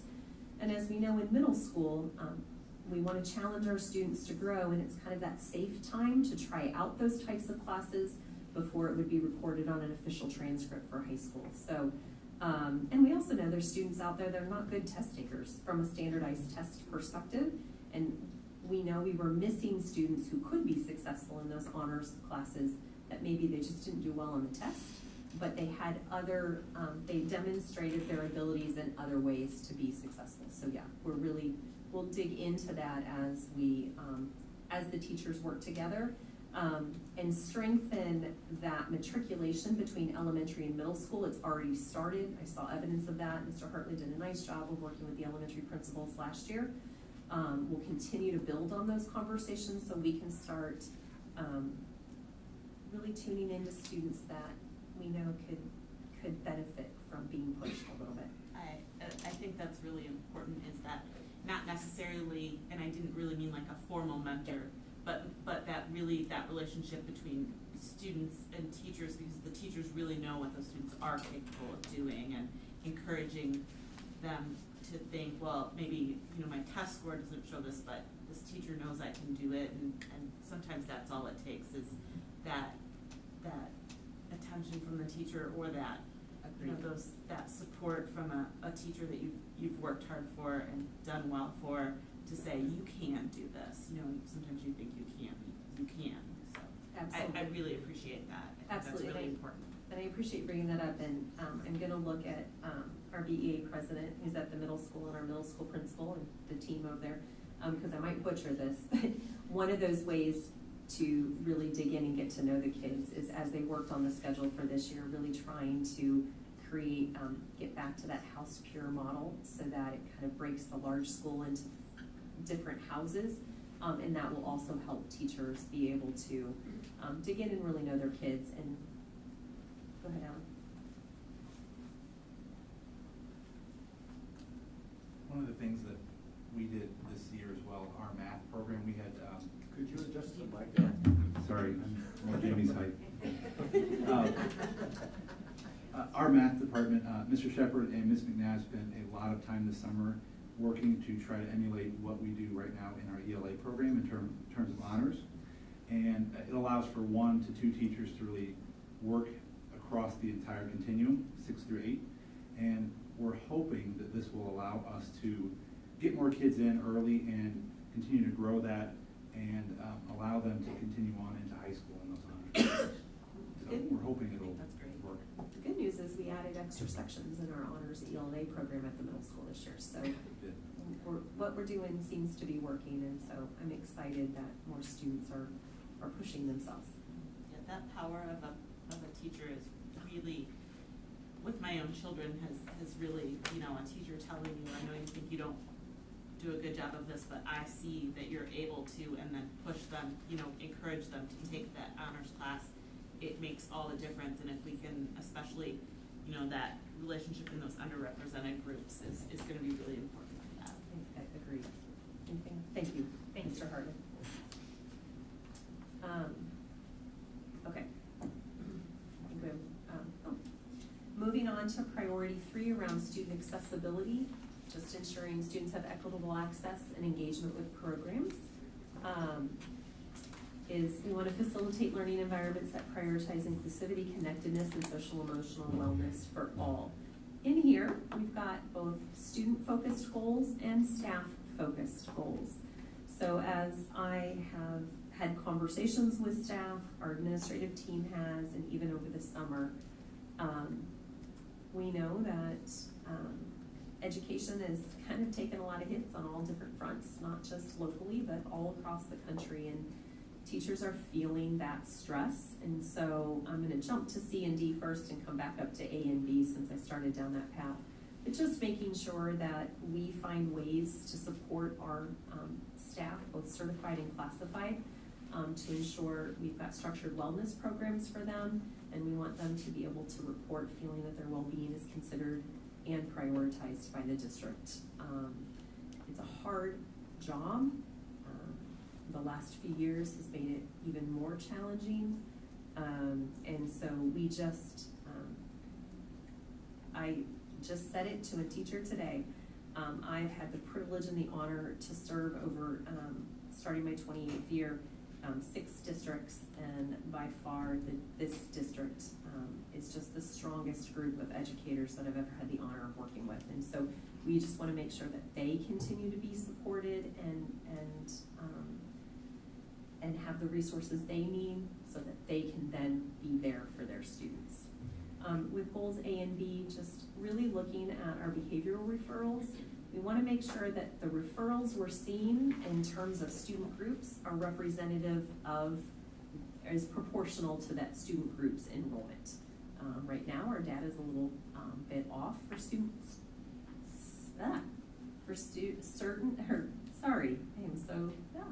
Specific student groups, and we need to make sure that comes in balance and that we're not over referring certain groups over others. And then supporting instructional staff to implement the differentiated behavioral interventions for all student groups. Case list. The second aim under this priority will be preparing all students for post-secondary education in the workforce. So the state has a focus on, used to be called Future Ready. in terms of how do we prepare our students when they leave us for that next step. Not all students will go to a 4-year university, some will go to a 2-year, some will get into trades, others might go off to the military. Whatever it is that they see as their next step, we want to make sure they have that support and have early access to learning about what are all those opportunities that could be available to me when I leave. And we want to start that in kindergarten, develop structured opportunities to learn both inside and outside of the classroom. And so we've got some ideas and some visions for that we will start to work on over the next couple of years. Priority 4 comes to being good stewards, as our Director of Finance always says, of our public tax dollar, right? That is what we need to do. We want to make sure that we are respectful of that honor to serve and use those resources. And so with the first aim, how do we use those resources and support efficiently and effectively to ensure the overall fiscal health of this district? Something this district has done well and I'm proud of, and we want to continue that. So we want to make sure that 100% of our general fund resources are allocated based on identified strategic goals, with a focus on ensuring underperforming and underrepresented student groups receive priority allocation. So the groups that need the most support will get the most resources without forsaking any other groups in the district. I don't want to make it sound like we're not going to prioritize all students, but where there's the need, we're going to focus on that need and wrap those supports around it. And then develop a comprehensive budgeting process which will focus on resource allocation and fiscal health in all areas.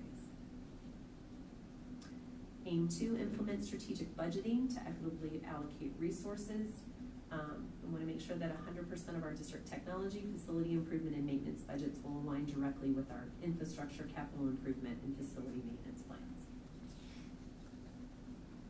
Aim 3, increasing recruitment and retention of staff, especially from diverse backgrounds. So if you remember back in one of the earlier slides about the 3 areas that were based on feedback, not performing as strongly as our community would want, is around staffing levels and monitoring staff satisfaction. So how do we increase that staff feel like this is report moderate to high levels of workplace satisfaction and that they're connected, as well as how do we grow a workforce that is representative of the students we serve. And I will tell you, over the 2 years that I've been here in my conversations with students, that is the number one thing that comes up over and over and over is, how do we get teachers that are like me? And so part of that hopefully will come through the grant that we were received in conjunction with 7 other, I believe it's 7 other districts in our AEA, the TPRA grant, where we grow your own program, where hopefully we can identify those students that and staff in the system and help them offset some of those costs to get a degree, so that they'll come back and work for us. And then I think priority 5, our last priority, family and community engagement. It's our promise that all staff, students, families, and the community feels welcomed, valued, and respected. We have 2 aims: ensure that all families and community members will feel welcomed, respected, and valued, as well as engage families as authentic partners in the education of their students. We want them to feel included in our decision-making processes. We want them to feel welcomed and empowered to support our educational services. We want them to help us inform key school and district decisions.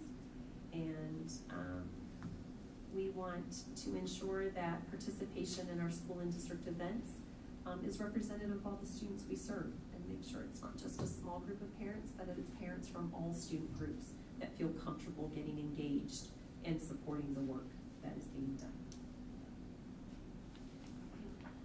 And I'm done talking.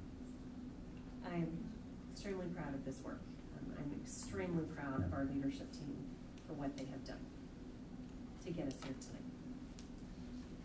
So Any questions from our board of directors? Director Dorder? What would you say to someone who, a parent, a community member, who says, oh, those strategic plans, those are just words on a page? That's a great question, because I've had it asked a couple times. I had it asked to me today too, that's why I'm asking you. The piece and why I chose Hanover to help guide us and shepherd us in this work is they're helping us on the backside build our capacity just around the whole data literacy piece.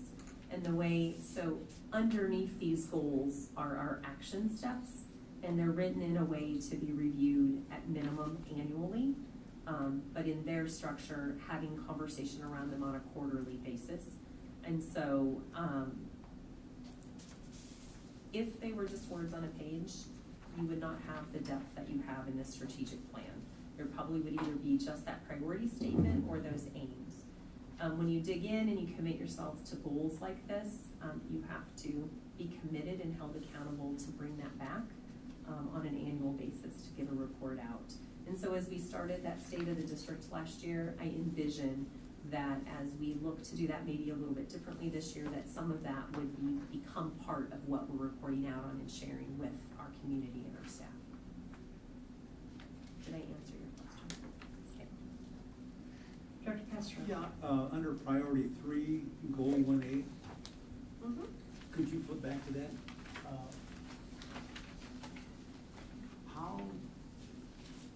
How do you do that? Priority 3, goal 1A. Yes. How do we do that? Yeah. Well, we start looking into, first of all, what are our referrals? We disaggregate the referrals that are coming in by student group, right? By grade level, by student group. How many of our referrals are from those of students with IEPs, or students who are English learners, or students who are of color, or whatever the student group we want to look at. And then we dig a little bit deeper into the data and we start having conversations around, well, why are more students of this group being referred than students of this group? Is it instructionally, do we need to adjust our practice? Are they not, if it's at the secondary level, is there courses not matched to where they need to be, either from an interest standpoint or an ability standpoint?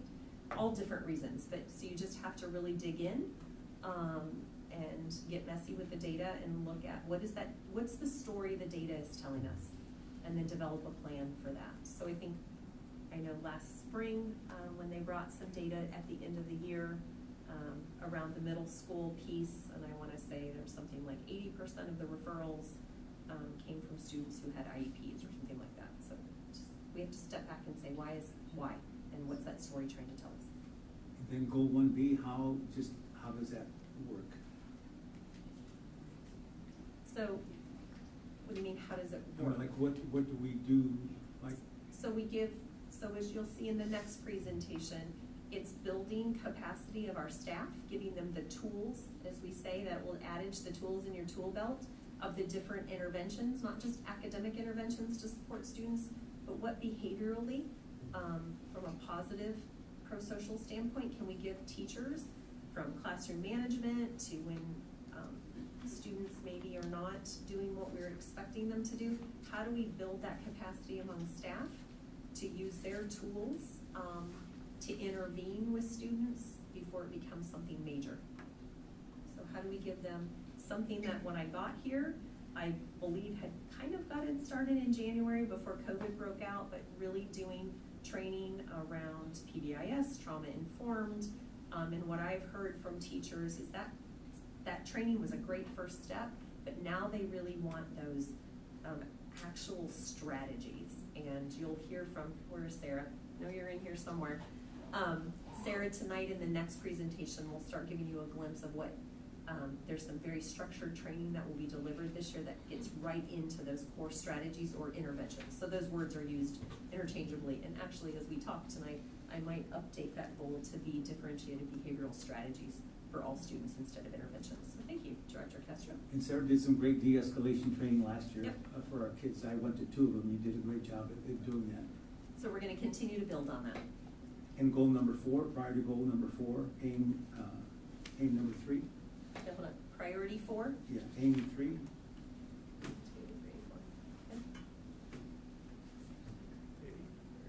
Priority 4, aim 3. Yeah. That was one of my goals when I ran in 2000, up to the comma. But I'm glad we're still trying to do that. Good. And we've done it, we've had a great recruitment season. I'm very excited. And I was excited that yesterday when we were announcing our new staff at the new teacher breakfast, that we increased our male teachers at the elementary level. I think it's such an incredible opportunity to have males in our pre-K 5.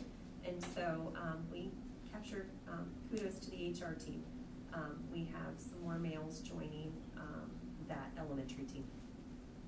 Thank you.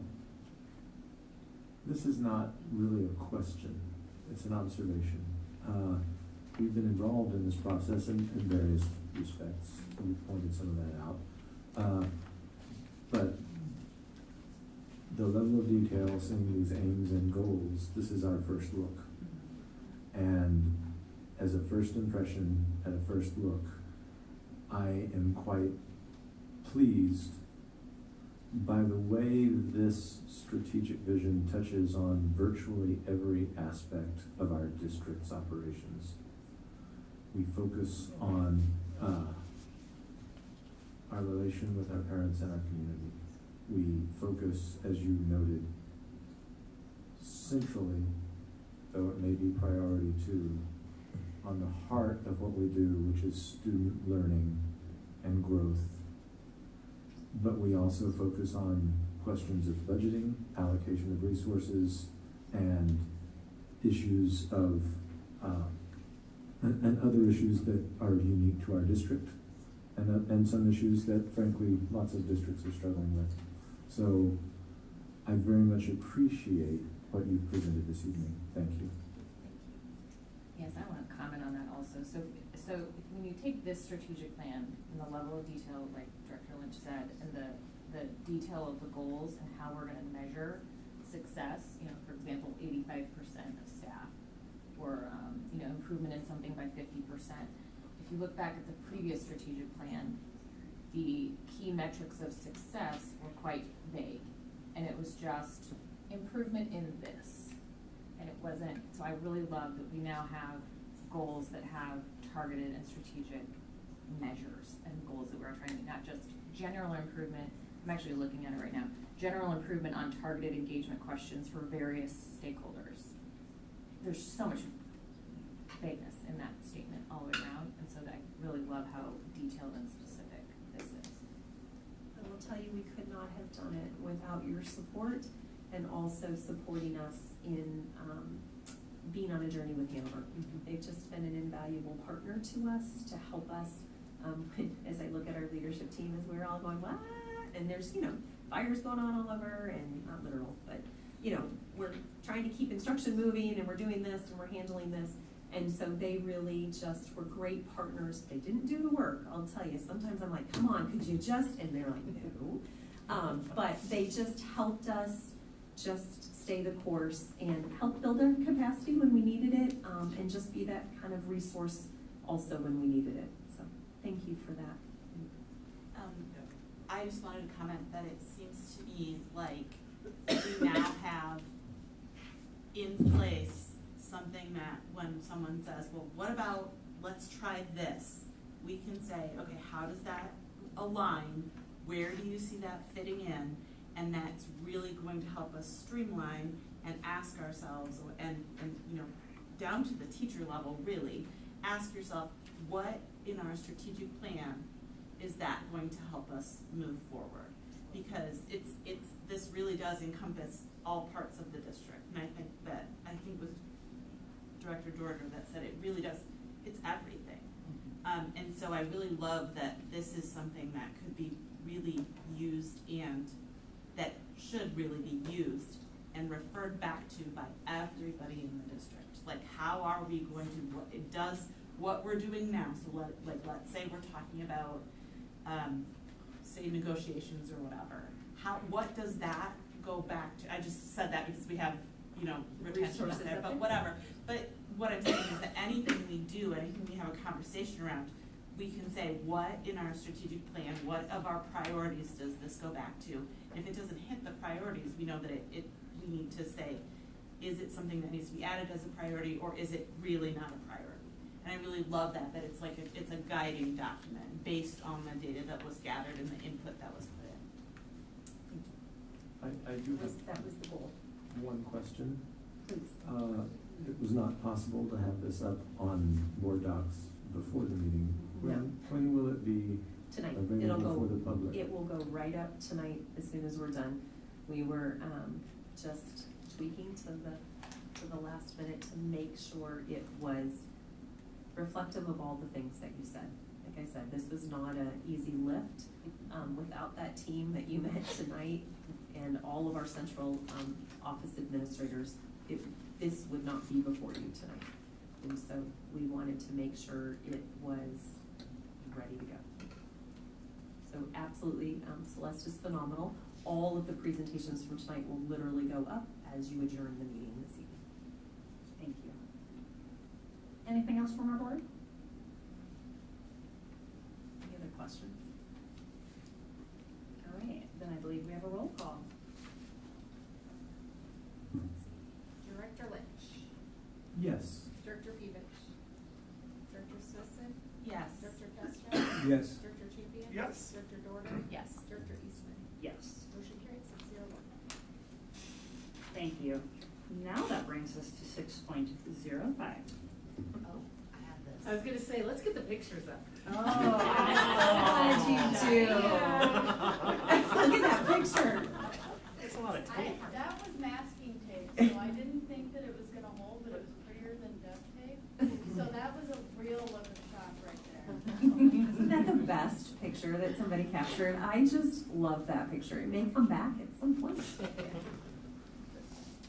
So. I think we see the cover of next year's school calendar. School calendar. School calendar. No, and there's one with students in front of her, and this Yes. look of one of our students' faces is like excitement. Oh my God, we really got to do it, and like, oh my God, I just stuck my teacher to the wall. I was up there for an hour, so when the chair was full, I was Yeah. ready to come down. So I do, Director Lynch, I love that idea. Celeste, it's got to be on the front page of the calendar with our students. Sorry, Cheyenne. What we do for our kids. All right, so we've got another presentation. The good news is you don't have to listen to your superintendent again. I will open this and set the stage. So this is where the tremendous kudos and appreciation for all the staff, teachers, instructional coaches, administrators, our new SEDH coordinator, our director of curriculum and instruction, and our director of special education, all of our building administrators. There have been a lot of hours and time over the summer in a very short period of time. This work, what you'll see tonight is a deep refinement and kind of a physical restructure of how information is presented. But this kind of work can take 1 year to 2 years. I want to also give a shout out to college community who've been tremendous partners. Myself, Director Smithson and Director Lynch actually sat in a session last November at IASB where college community shared their wisdom and have some similar processes that they graciously shared with us to help us learn, as they said, learn from our mistakes. They started this journey about 3 years ago. They spent most of their summer refining theirs as well, realizing that some of those things out of the gate they thought were going to go really well didn't go so well, and they reflected and refocused. And then other things they continued doing because they worked really well. So, I appreciate our leadership team's lead around this work and all of the staff that dug into this work. And Sarah, thank you for just your vision and your leadership to pull it all together. And so tonight, Jamie and Sarah will be presenting on our district discipline system. That, full disclosure, this will go up tonight. We are in the process of creating a new tab or a new page to our website that will have our behavior matrix on it. There's also a link in our handbook, and I'll get to that in the next agenda item, but just know that these resources will be accessible to all. Okay, it's all yours, guys. The good news is I have like 3 slides, and then I'm gonna turn it over to the real expert. But I do wanna note that college community was actually at the SAI conference, as a presenter. Just to clarify, that's a school district. That- Just so anyone who didn't know That that, is true. that's another school district in the state of Iowa. School district, yes. It's Cedar Rapids, that area, it gets very confusing, because it says college in it, so, yes. They were at SAI, a number of our leadership team attended their session, even though we had done a lot of their work for that. So it's always nice to learn from other people's stumbles, and we can build off of that right away. They were very open about things that they needed to change and do, and we can start right from that point. With that being said, the whole thing is about, that student behavior, and it continues to change.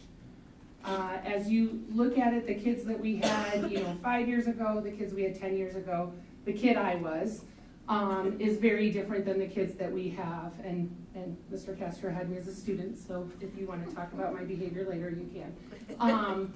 But it does continue to change, and we have to change with it. The next slide will kind of give you a whole idea about where we're at. We've got an electronic addiction crisis that's going on. We don't ever want to admit that because it just doesn't sound real or anything like that, but it is. If you look around, you look at people in the crowd, you look at wherever you're at, we're constantly on our phones. We're constantly checking things like that.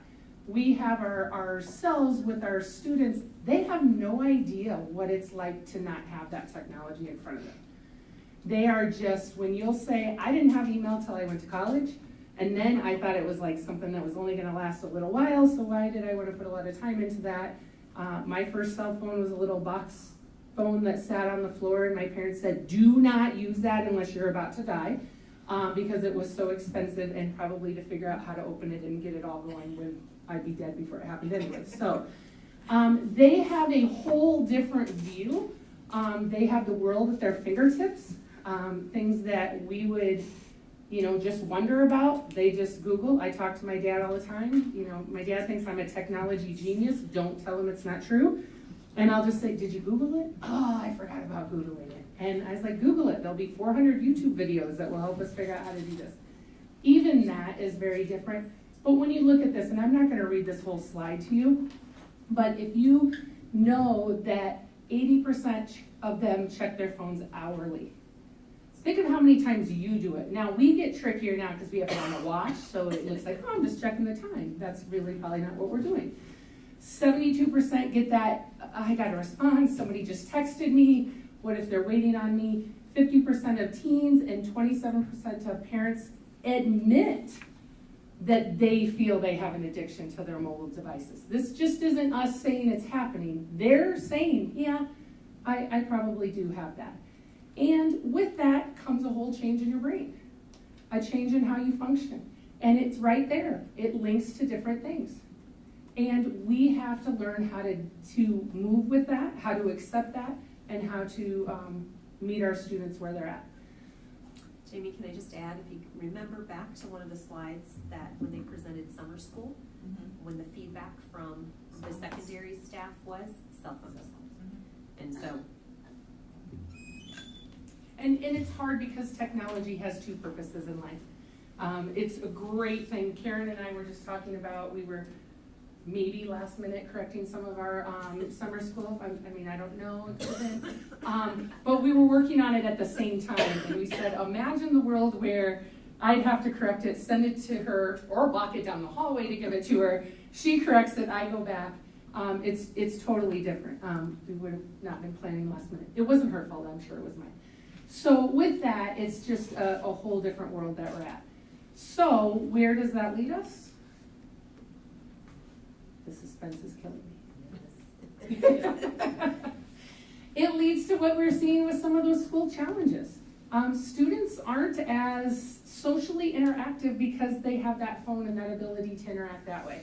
I was the kid that, I'm sure just because it was healthier and not because I was annoying, that was sent outside to play until the street light came on.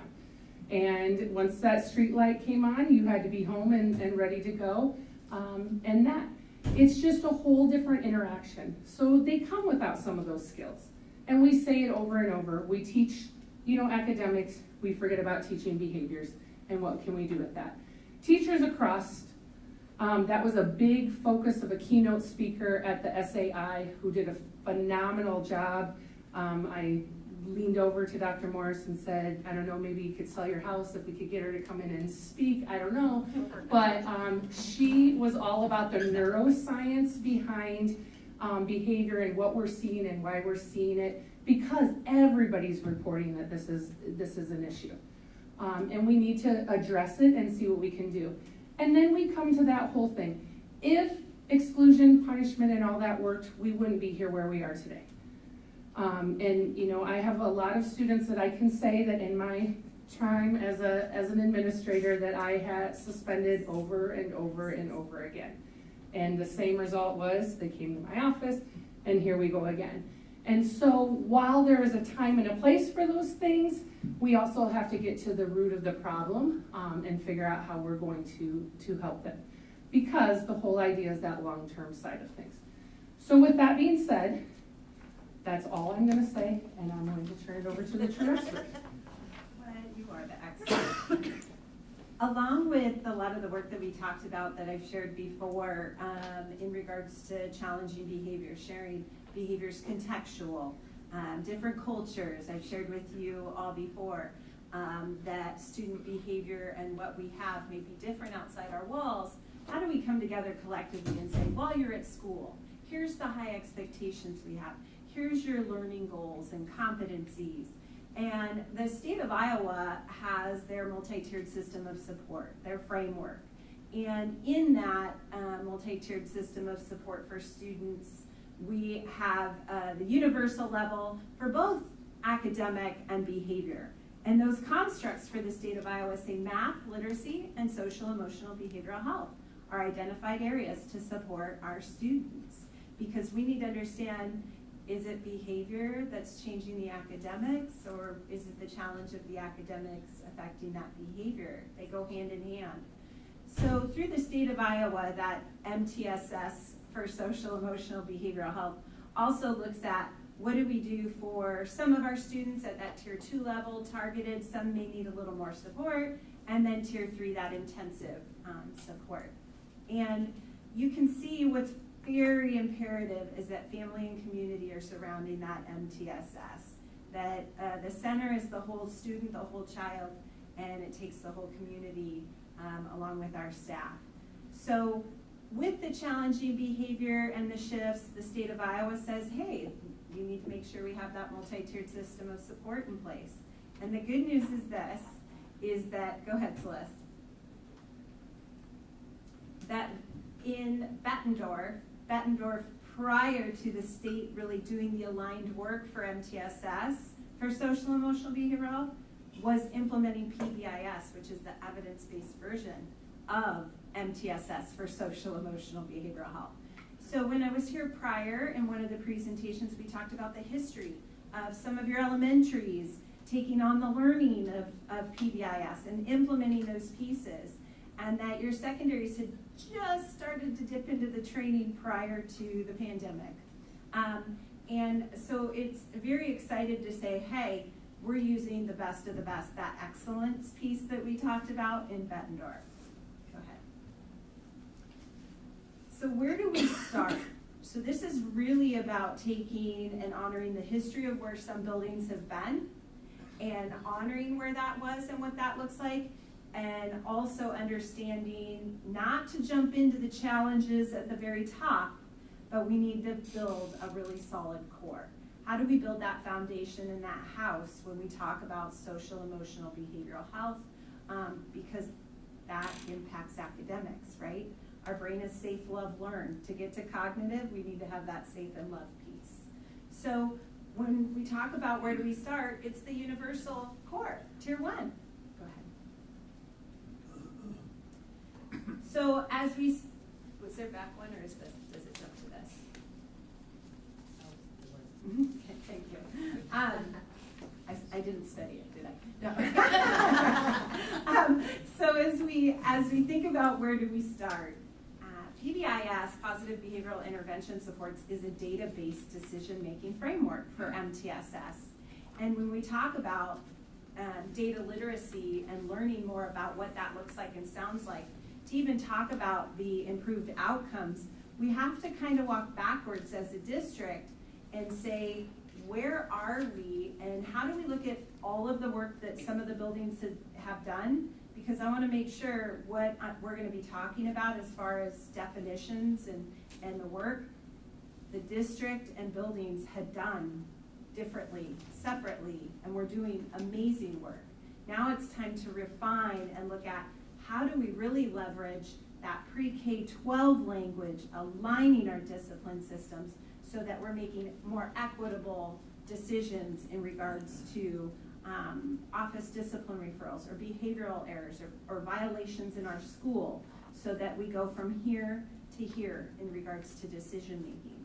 So we really want to start with number one, which is what is our process for definitions and decision making and our referrals, and how do we collect that data?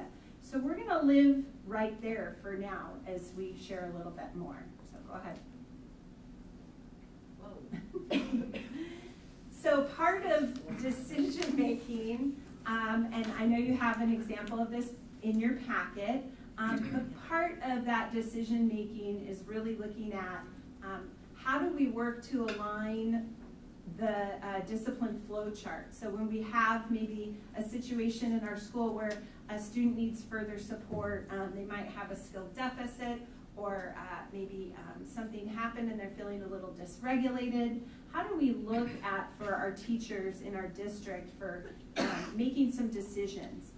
And again, I want to preface, many of the buildings did such excellent work already into their flow charts.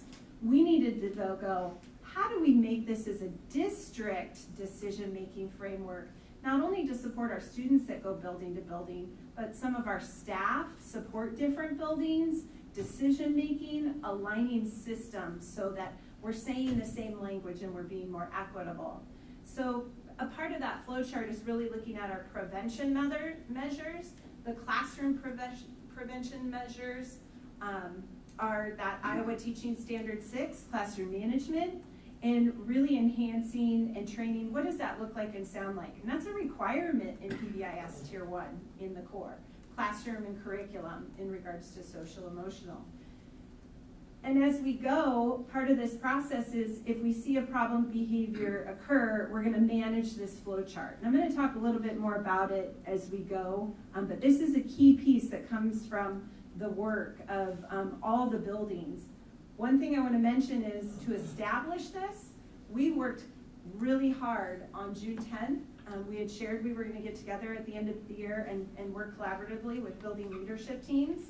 So all of our buildings brought with them their past flow charts, their decision-making matrices, and we collectively looked at those and made some decisions of which one did we like, what did you see in that, how do you feel about that, and came to this district discipline flow chart. So it was a collective effort, building-wide, by building leadership teams, honoring past practice, and refining it for future. So a part of a lot of this work is continuous improvement. I mentioned PBIS is a database decision-making framework. So in order to collect that data, we kind of have to go back and look at the work that our individual buildings did. Are we really defining and have rationale for clear behavior definitions? What we might see at Hoover, is it the same at Paul Norton? Are we using the same language? Are they defined so that when we see a behavioral error or a violation, are we making the same decisions as close as we can get to that, right? And so what's critical about that ongoing collection and accuracy is we're just taking the steps as a district and moving in this. This will continue to be continuous improvement, and this is the introduction of the new district work to align this language. It strikes me, pardon the interruption, that this is actually illustrating the answer to Director Castro's question earlier about how we would meet certain of these goals. Yeah, 100%, yes. Yeah, it's exciting. I get excited about this work. Yeah, thank you for noticing that. So I just wanted to walk you through a little bit of how we get there. I'll use the acronym PBIS, right, for Positive Behavior Intervention Supports, that a part of this process and framework is using evidence-based decisions. And one of the things that's critical in PBIS is that we create stronger discipline systems, that we are aligned in our systems, that we are creating, what does this structure look like? What is the decision-making framework? What is our action take and range of response? What do our office referrals look like? All of the system components in regards to what it looks like and sounds like. And the first step is consistent language. And so a part of our behavior response matrices in Matrix is that we looked at, again, I just want to be very mindful, collecting, because all the people sitting, they'd like to stand, no, sitting behind me, my brain, sorry, really did a lot of hard work. They're not only building leadership teams do this work, it's done with the staff at the building. This is never done to you. This is culturally done with you. So every voice is heard, along with families. And we want to make sure as we continue this, that that's a key piece. So when we start to look at defined language, I want to share with you that the state has descriptions, and that is the far left column. So the state of Iowa has definitions for us in regards to problem behaviors. And in the matrices, that is in blue. That's the state definition.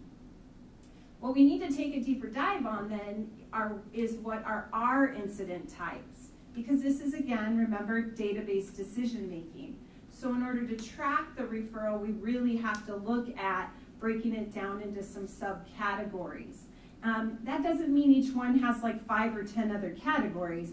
It's just trying to take that and make sure we meet law requirements, and then we'll move on to some other pieces. I just want to clarify, so the state definitions and the state headings, those are reported to the state, correct?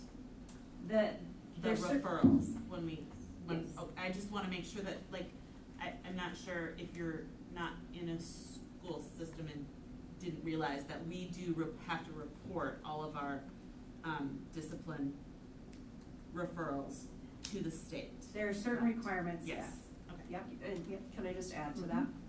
This is a perfect example of where our team said disruptive or inappropriate language is kind of vague, right? And so you can see going down the incident types, you don't get to see this screenshot, doesn't afford you to see.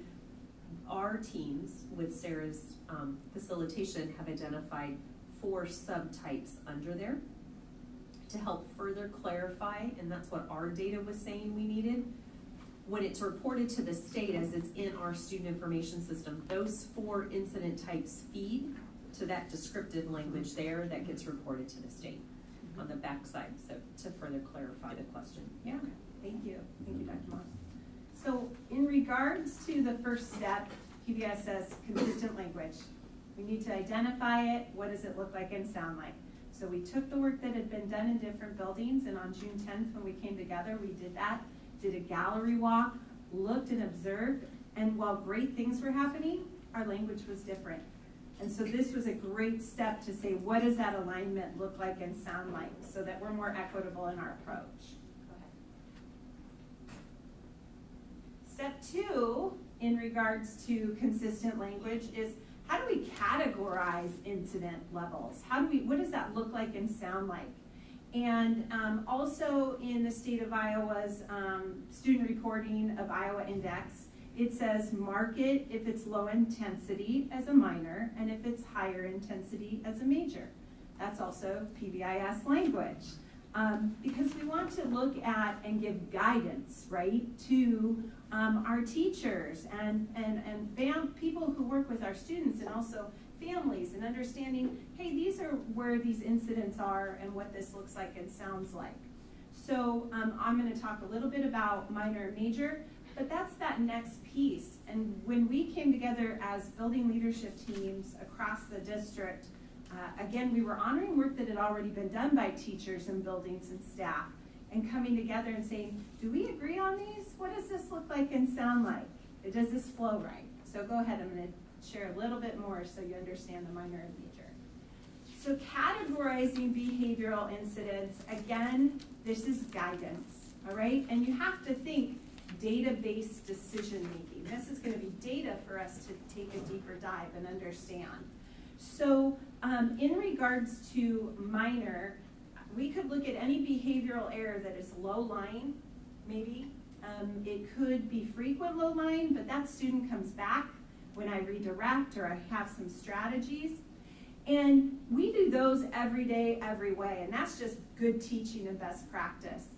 A minor, though, is a tool for a teacher to put in their toolbox to say, man, you know, you've got that Sarah in your classroom and you're trying to teach and she keeps going and going and going, but you have to redirect me every time, every day.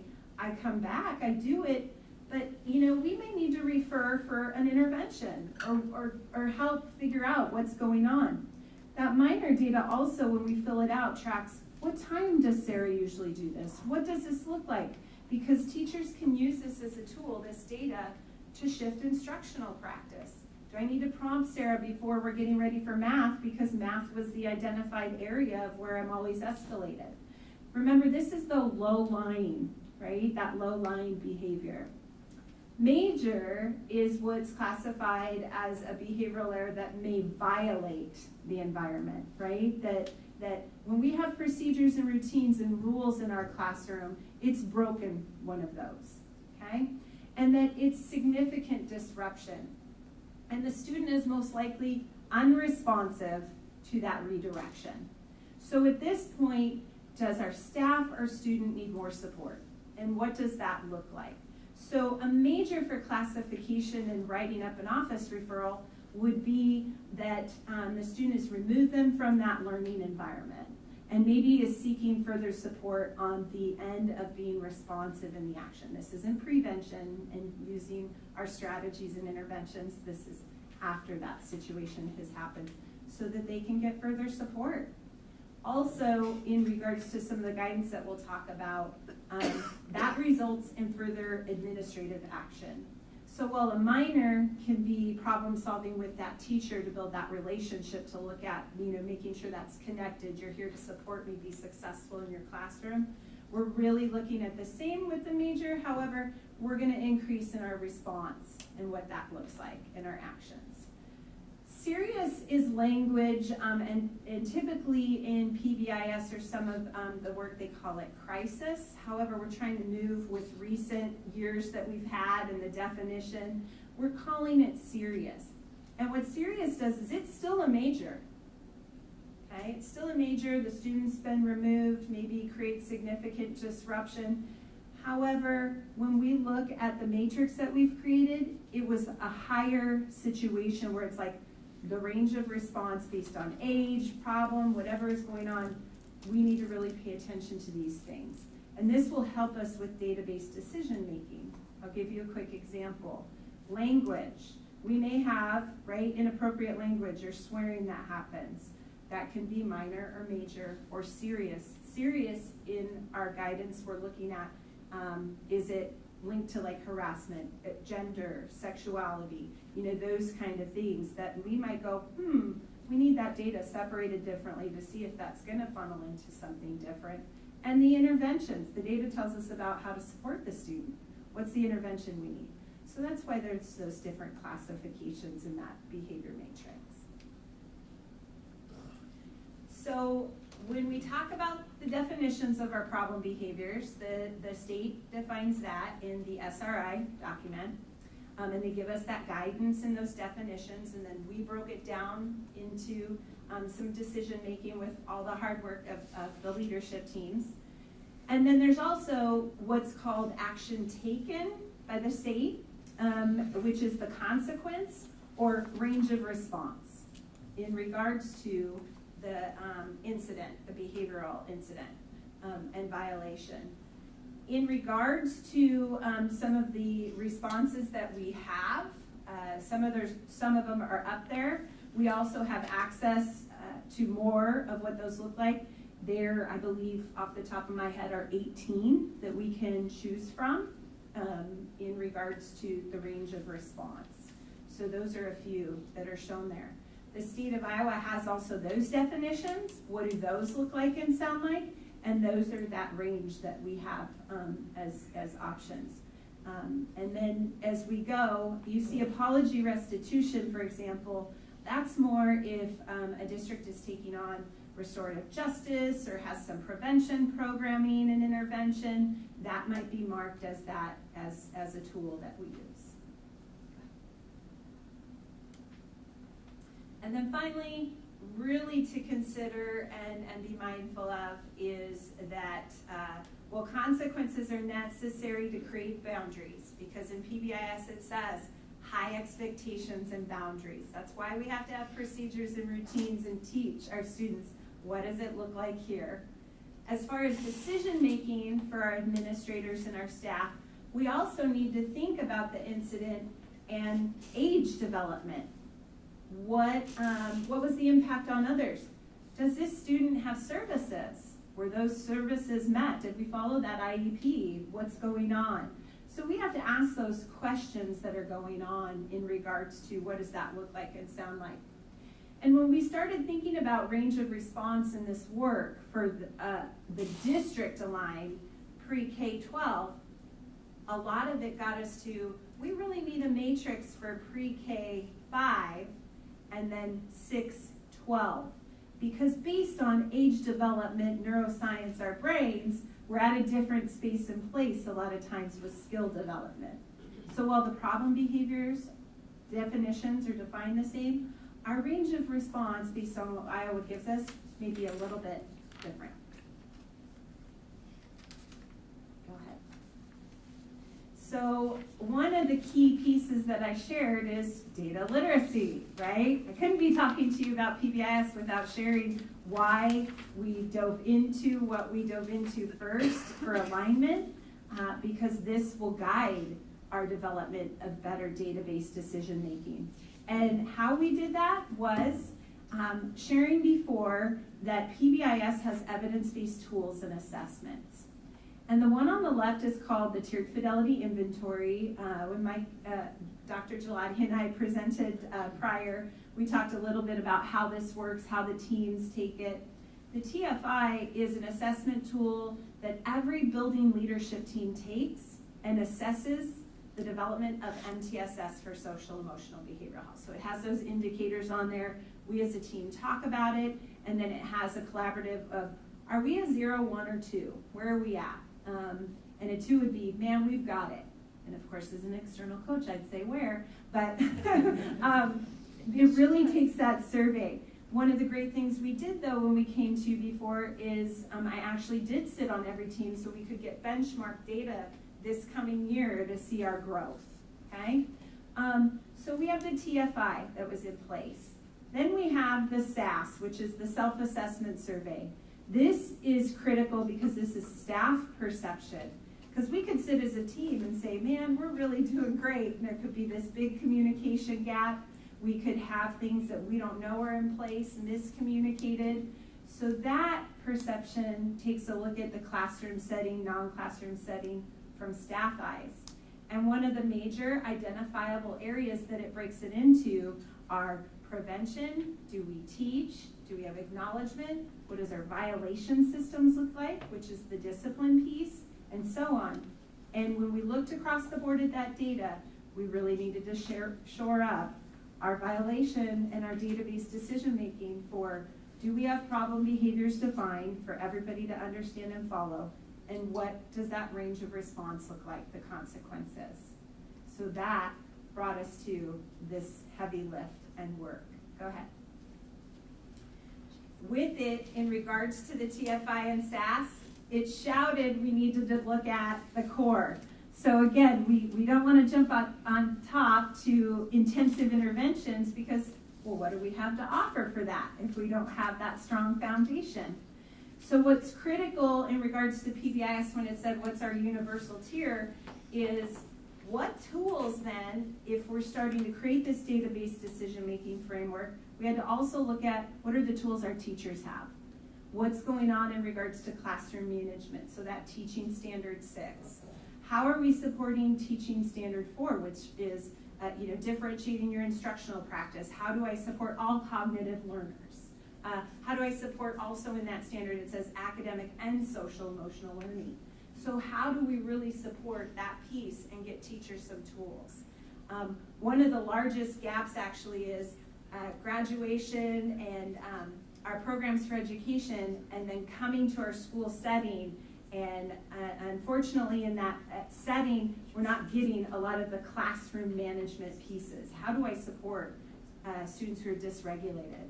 How do I support a student who has been exposed to trauma? What does that look like? How do I set up my environment? And so we are really making a commitment by doing PBS to say we care about our teachers and students, and we want to get them the tools. Not only do we want to look at that, but Iowa Core and our teaching standards speaks to universal constructs and 21st century skills. And those are a lot of those executive functioning, social, emotional skills. So we're required to have those. So how do we really make sure we're helping everybody within the MTSS understand these are what we need to do? How do we do this well and get you the tools? And that's some of the journey we're going to take as we roll out the guidance and give the tools to everybody. Go ahead. So what are some next steps, right? Continuous improvement, alignment, and action planning. We looked at how do we bring teams. So elementaries, when I came to one of the board meetings, we talked about back in 2006 or when they went to training. It wasn't continuous training though. It was, we went and we're done. Then work may have continued in the buildings and they may have worked very hard at continuing that look and that work. However, as a district, we need to look at how do we align this for better database decision making and equity of all students. So we've looked at, we need to go back to tier 1 and build that foundation as a district. And when looking at that discipline guidance and that response matrix, we're just introducing this and going to be doing the work. So in regards to that, we have that response matrix, the flow chart, the referral process, really how we collect that data we're going to align what that looks like and sounds like, and again, the improvement feedback cycle. One of the pieces that I already spoke to you about was also really doing that heavy lift of what does classroom and curriculum look like in regards to this work. So go ahead, Celeste. So that training for our building leadership teams, go ahead. For our building leadership teams in that universal tier 1, again, on August 18th, we're kicking off that introduction.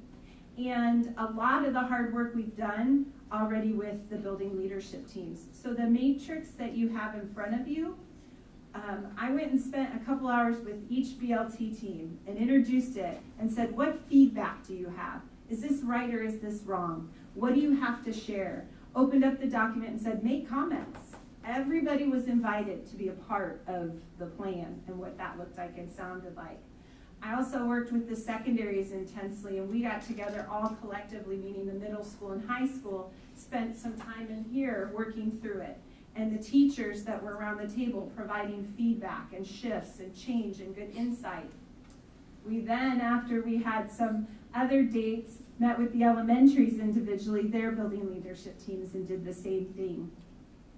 Collectively, we came together with the administrators and then said, all right, this is due when? One last shot. What do you see? What are the changes? Because it was a continuous improvement process.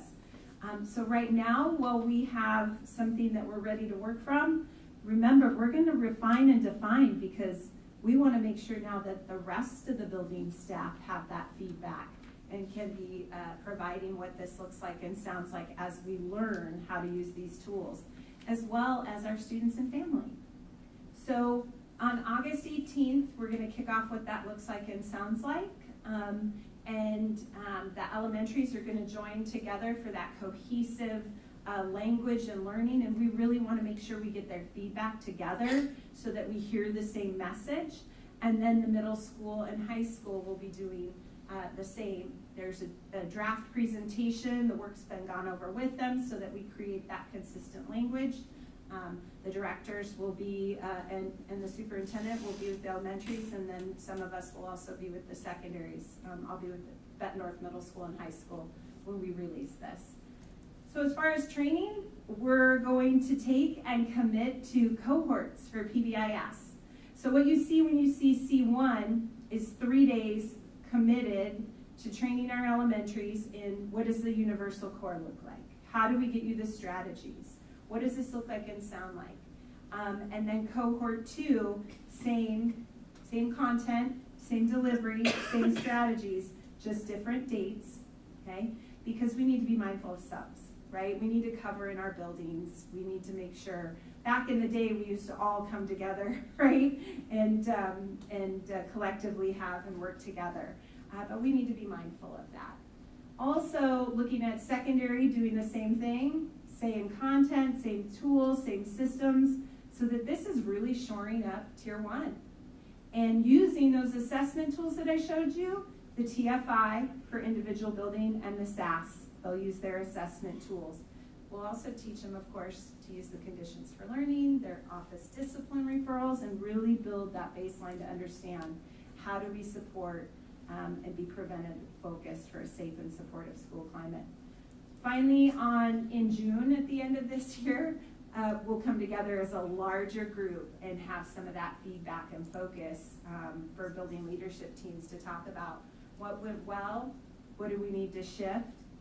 Understanding that every time one of our building leadership teams goes to one of those training dates, there's expectations for you to roll out what you learned back to your building so that all staff are getting that message and those tools, and that they'll work together in their PLC, their professional learning communities, work collaboratively, so that this is, again, done with everybody, not to anybody, and we'll continue to support that work.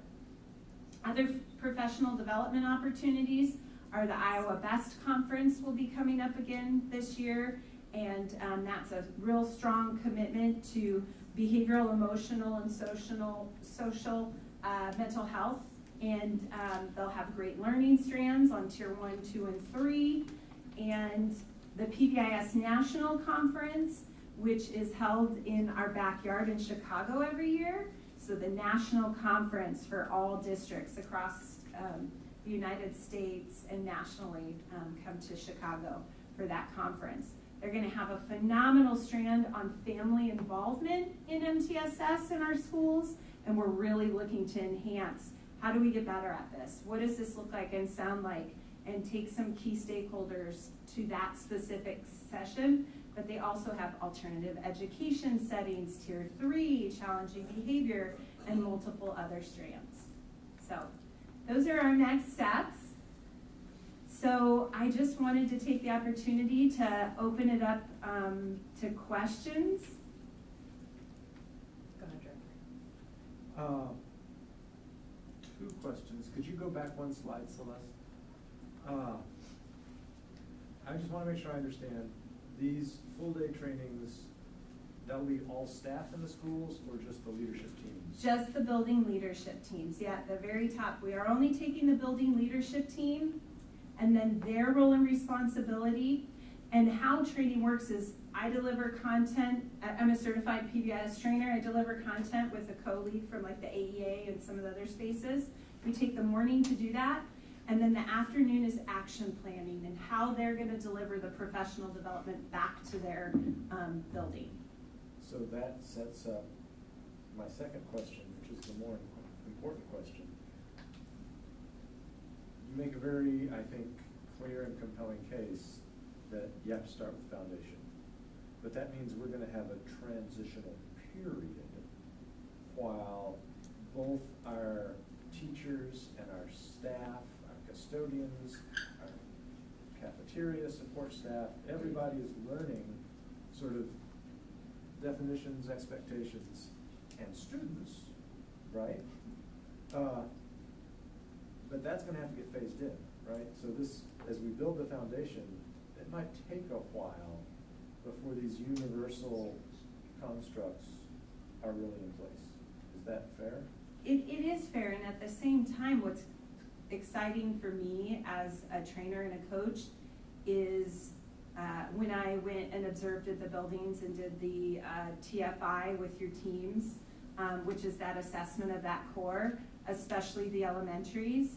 They have done such an excellent job continuously moving that while we're shifting, a lot of the work is based on what they already did. So some of the tools, I mean, when you go into spaces and places, it's incredible, and that they're there. We'll work on, just like the strategic plan says, what does this look like cohesively? How do we make sure that when we go to any building, right, we're hearing and seeing the same thing, and get better at that? And yes, as a district now with that language, we will see some, hey, how do we do this, and some questions. I was used to doing it this way. What do you mean? So yeah, that's why we're really gonna focus all year long on that critical core, the critical core.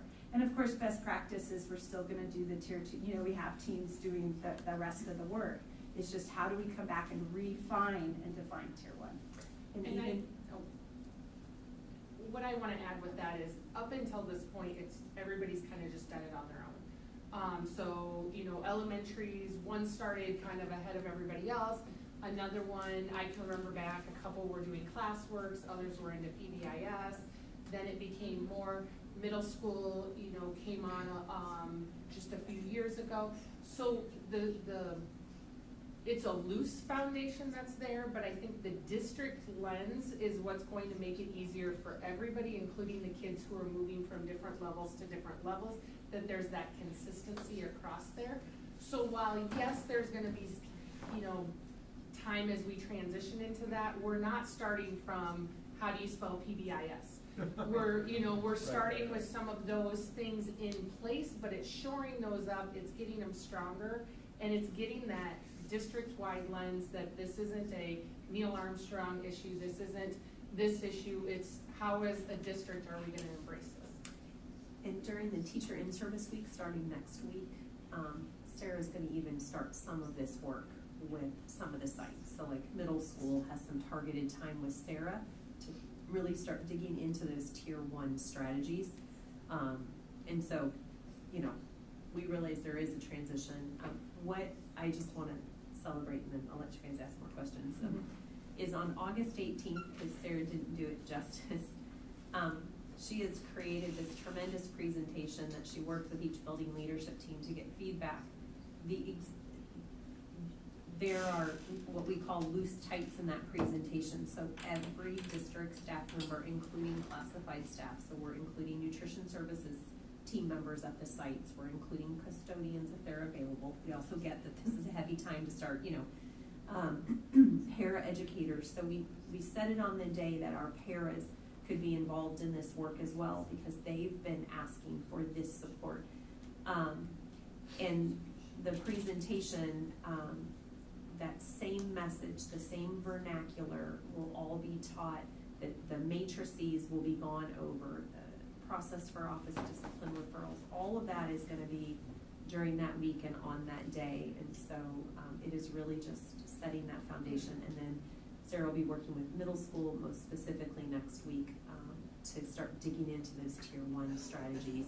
So teachers have tools coming out of the gate, and then we'll continue to build all of those foundations. And as the building leadership teams go back from learning on these days, that's where, because of your support of Wednesdays and that early release, we have professional development time built in there, and that's where those teams will go back and deliver to the rest of the staff. And without your support on that, we wouldn't be able to pull all this training off, obviously, because of the sub-issue.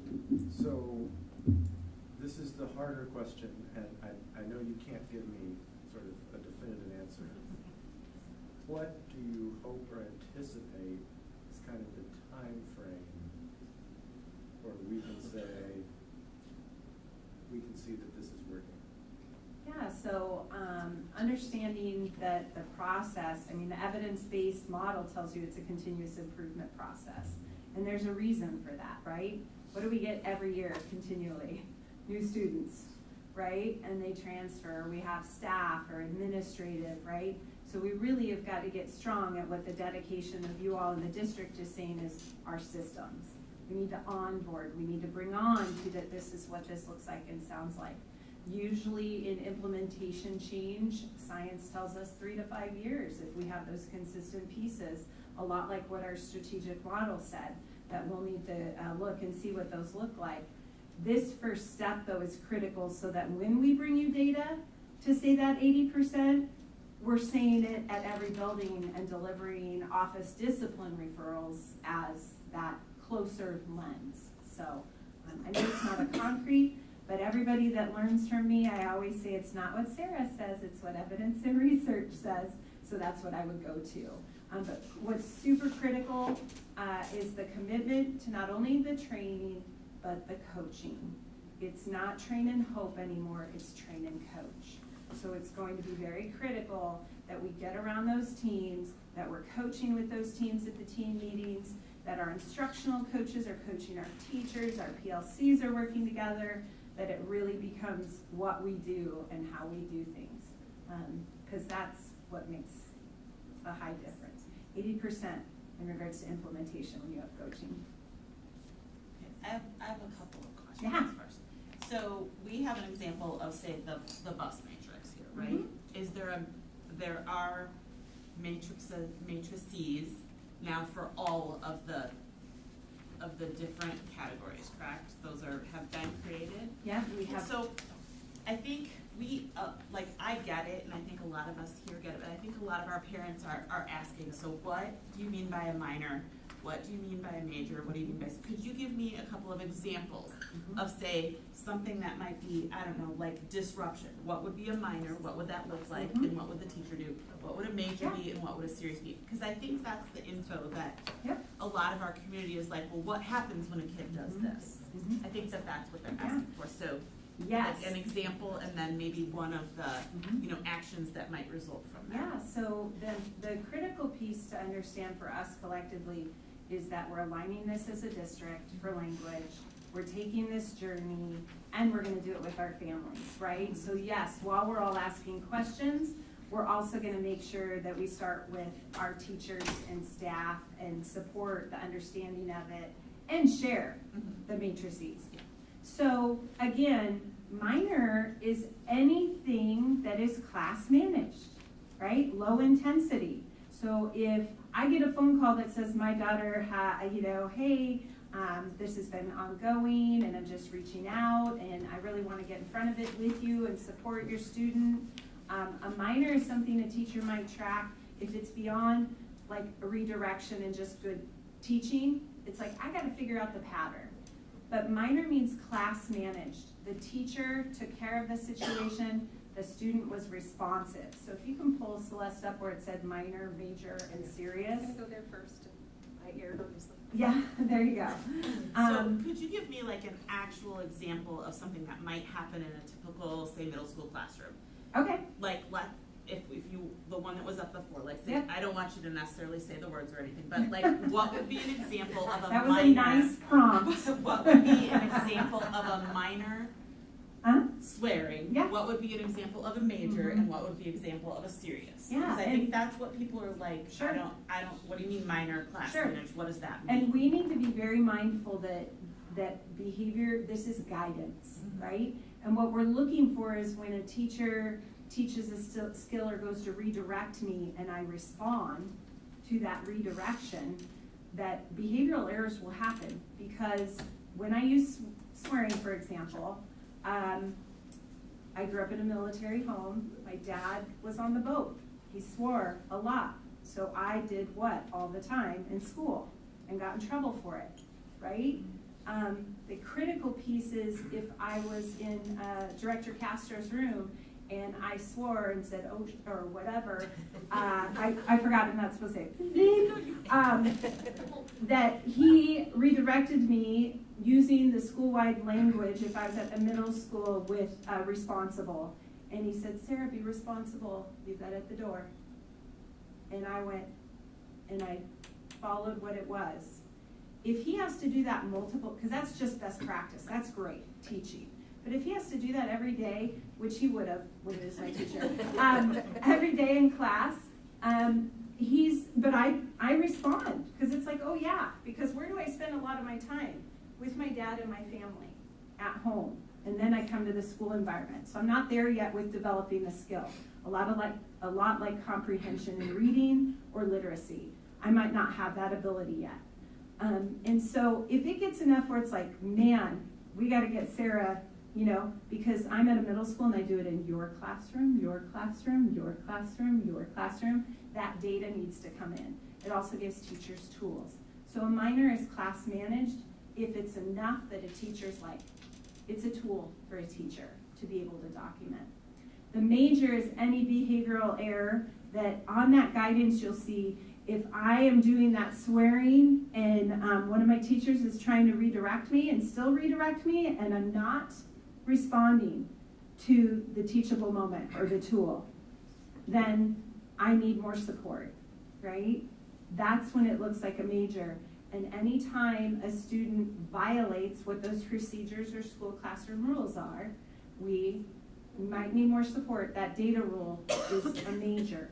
So like in that case, when it says it violates the rule. So if the rule is being respectful of each other and they swear to another person, that would be a major. If they don't respond to the redirection. I'm sorry, I didn't mean to say that. No, Yeah, right. yes. I just want to clarify, because I think we want to create those safe people are kind spaces. of looking for is what is the difference. And that's the hard part, because behavior is not A plus B equals C. Right. It's taught the same way we do academics, because if you were giving me a spelling or whatever you taught and you just said, no, don't do that, get out, what would we learn, right? So it really is redirection, allowing for behavioral errors, looking for response. Now, when they get serious, those violations, right, that are serious, this decision-making rule is higher, and it looks for a higher range of response. So there'll be strategies to that as well. Thank you. No, Great. I just wanted to make sure that those are kind of clear, because I think it's muddy for everybody. The biggest thing is it's data rules, right? Because this isn't the consequence or action taken. This is the collecting the data to make decision making from. The action taken is range of response that the state of Iowa gives us once the administrator makes the decision. Yeah. Thank you. Other questions? Okay, I've got a question. Okay. First, I want to start with a statement. Thank you, first of all, because the first thing that comes to mind every time I see what you were taking on is how do you eat an elephant, and you are getting through those fights, so thank you. What I'm trying to think of is how will we as a district, in your position and Dr. Morris and all of our administrators, what will the measure be or how will we evaluate regarding fidelity of implementation for our staff? Because I know we've all gone through trainings, right, and it sounds super great. How do we make sure that that follow through is happening? Because we often hear those complaints regarding, well, not everybody's doing it. So, the kids are allowed to do this in their room, but then the expectations are there for the next room. How will we measure or ensure fidelity of implementation? Yeah, so a great part about this process is it's a data-based framework. So strengthening our data literacy and understanding how we do that is part of this first step. So as we define and get better clarification, because this is office discipline referrals only, right? We also have to look at universal screening data for, and what that looks like, conditions for our other measurements. Parent feedback needs to come into that. Youth voice at the secondary comes into that. So what we do is we start to develop our building leadership teams to look at those measures. The TFI and SAS are implementation data, right? Like how are we doing as a team? We also want to look at outcome data. And that's why we're developing stronger language, because we need to get consistent at our outcome data. So once we have that, we'll look at the measures nationally for some of our data rules. So prior to the pandemic, our MTSS would have been our 80-15-5 in regards to that triangle. 80% of our students are on track. Usually they have 1 or 2 referrals. We get to tier 2, it's usually 3 to 5, and as we go up, individually intensifying at 6+. Well, that data will start to tell us those measures and see where we're at. Another component is really having those collaborative PLCs and that administrative process. When we do some training and come back, now it's them implementing, assessing, and coaching. So that's what I love about PBS, is that we will have these evidence-based tools and we'll be able to bring them together. We just have to start with defining across the district, which is what we're doing. And can I add a little bit to that? So one of the trainings our elementary teams will engage in next week is learning how to put their office discipline referrals in Infinite Campus. So we will literally be aligned pre-K through 12 in where we report referrals. When it's in the system, we can pull reports out of the system, right? And we can work with teachers. The other thing we have invested in and excited for Aaron Pesca to get started and to continue the work that Jen White had started was building a bridge between our student information system of Infinite Campus and a program called SWIS, which is very nicely aligned to the PBIS framework. And Sarah's the one that told us those two can talk. And so we're trying to make them talk, not make them, but we're working with Infinite Campus on that because SWIS is much more teacher intuitive and teacher friendly to use and pull data out so we can get it at classroom level, at the student level, at the building level, and at the district level. And that will help us, can help teachers see patterns, but it also as administrators can help us say, whoa, why is it this kid is really struggling either with X teacher, but maybe it's the time of the day they have that teacher or the particular subject area. So it's another thing as we're building that, as Sarah said, that data literacy piece, and having a consistent referral process and where those referrals are put in. I have one more question, well, and it's kind of just a comment, but if you could, Celeste, can you go back to that page, the flow chart piece, and I just wanted to comment on something that's on there that I don't know that you necessarily talked about, but that nomination to the student success team. Can you talk a little bit about that and what that student success team is? Yeah. And what they'll do. Absolutely. So I've talked a lot about the building leadership team, thank you, because that's the core, that's tier 1 that we're really refining and defining. In regards to the MTSS work, when we have students that need a little bit more supplemental or intensive, we have those intervention teams. So a student success team is that team of support that wraps both academically or behaviorally for social emotional support. And one of the critical pieces that we need to have so that we create a more equitable approach to who we support and how we support are data rules. And ODRs, office discipline referrals, is just one data rule. We also have different data rules for universal screening, right? Some of our interventions that those teams will use to look at to support students. We also have what's called a nomination form because we know some of our students can have situations or incidents that we need to support them that may not come with that prior data or repeated incidents. So it's systematizing that process and how we wrap students. Some of our students may need supplemental and targeted, and we'll develop our interventions, how we support that, how we support the student, and that progress monitoring of that data to see how that looks and feels is done through data decision versus it's not working. Well, for an intervention to be in place, we need 4 to 6 weeks before we say that. What does that look like and sound like? So we'll gather that. And that's tier 2. Then we go on to tier 3 and it's individualized and intensive. So I look at it like tier 2 is one adult with some kids. And when we get to tier 3, it's more adults and few kids. So. Okay, can I put that in a little bit in the language that I kind of understand it as? Mm-hmm. Okay, so when I look at this box for student nomination to success team, so you've got this flow chart, right? you've got minor referrals and major referrals, and you're documenting them all, right? Mhm. Then this is kind of that next step where we have this student who's struggling with behavior, Mhm. and they've had either 3 to 5 minor referrals Mhm. or 2 to 3 major referrals. Then it's that, okay, this kid isn't responding, they're not behaving like we need them to behave, and it's becoming an issue. We're gonna have this team look at them and say, what do we need to do further to help support the student so that this behavior doesn't continue?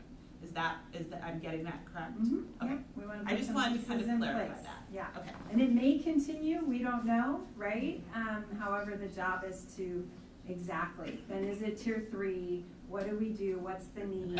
And we go on from there, which aligns us in regards to making sure our systems are aligned to other services. This is not a straight route to a DS and IEP services. MTSS is talented and gifted as well. We need to remember that it's core plus more in regards to challenging students who have upstanding behavior, and what does it look like in the building and how. So that as well, just to make a note, which is really important, especially when we think of Bettendorf as excellence. What does that look like? How do we model those school-wide behaviors, and who supports new students coming in and onboarding to model that? So, Any other questions for Sarah? I have no question, I just have a comment. I just want, thank you, Echo. I just wanna let people know, if they're watching or listening, that this work started a long time ago, a couple years ago.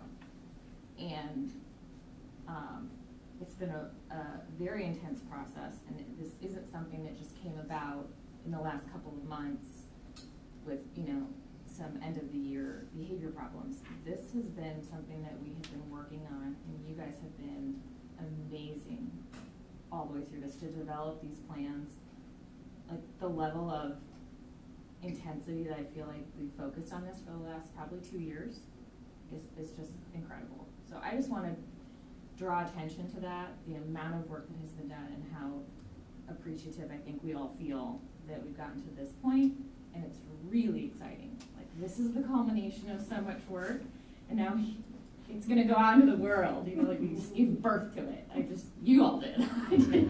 I just think it's really, really exciting, so thank you very much. thank you. I feel the same excitement, and I'd be remiss to not say that it's so important that when we think of culture and climate, that it is student-centered, wrapped by teachers, that it's collaborative in effort, that building leadership teams are made up of that wide grade level band and group, and that it's always mindful to do this with each other, not to, because that's what makes a great culture. So, thank you.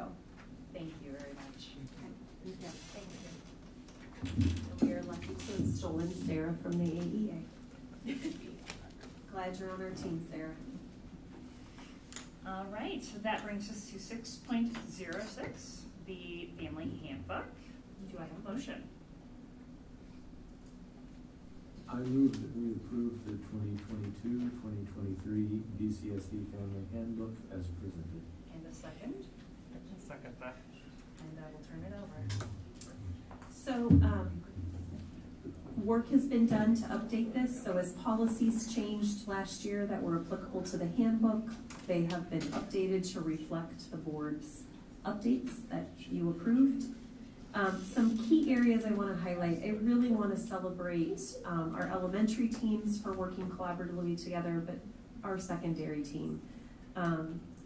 As we worked with our 6 through 12 team, some of what I heard around the room is it's been a long time since we've really just collaborated and slowed down to take the time to align with one another.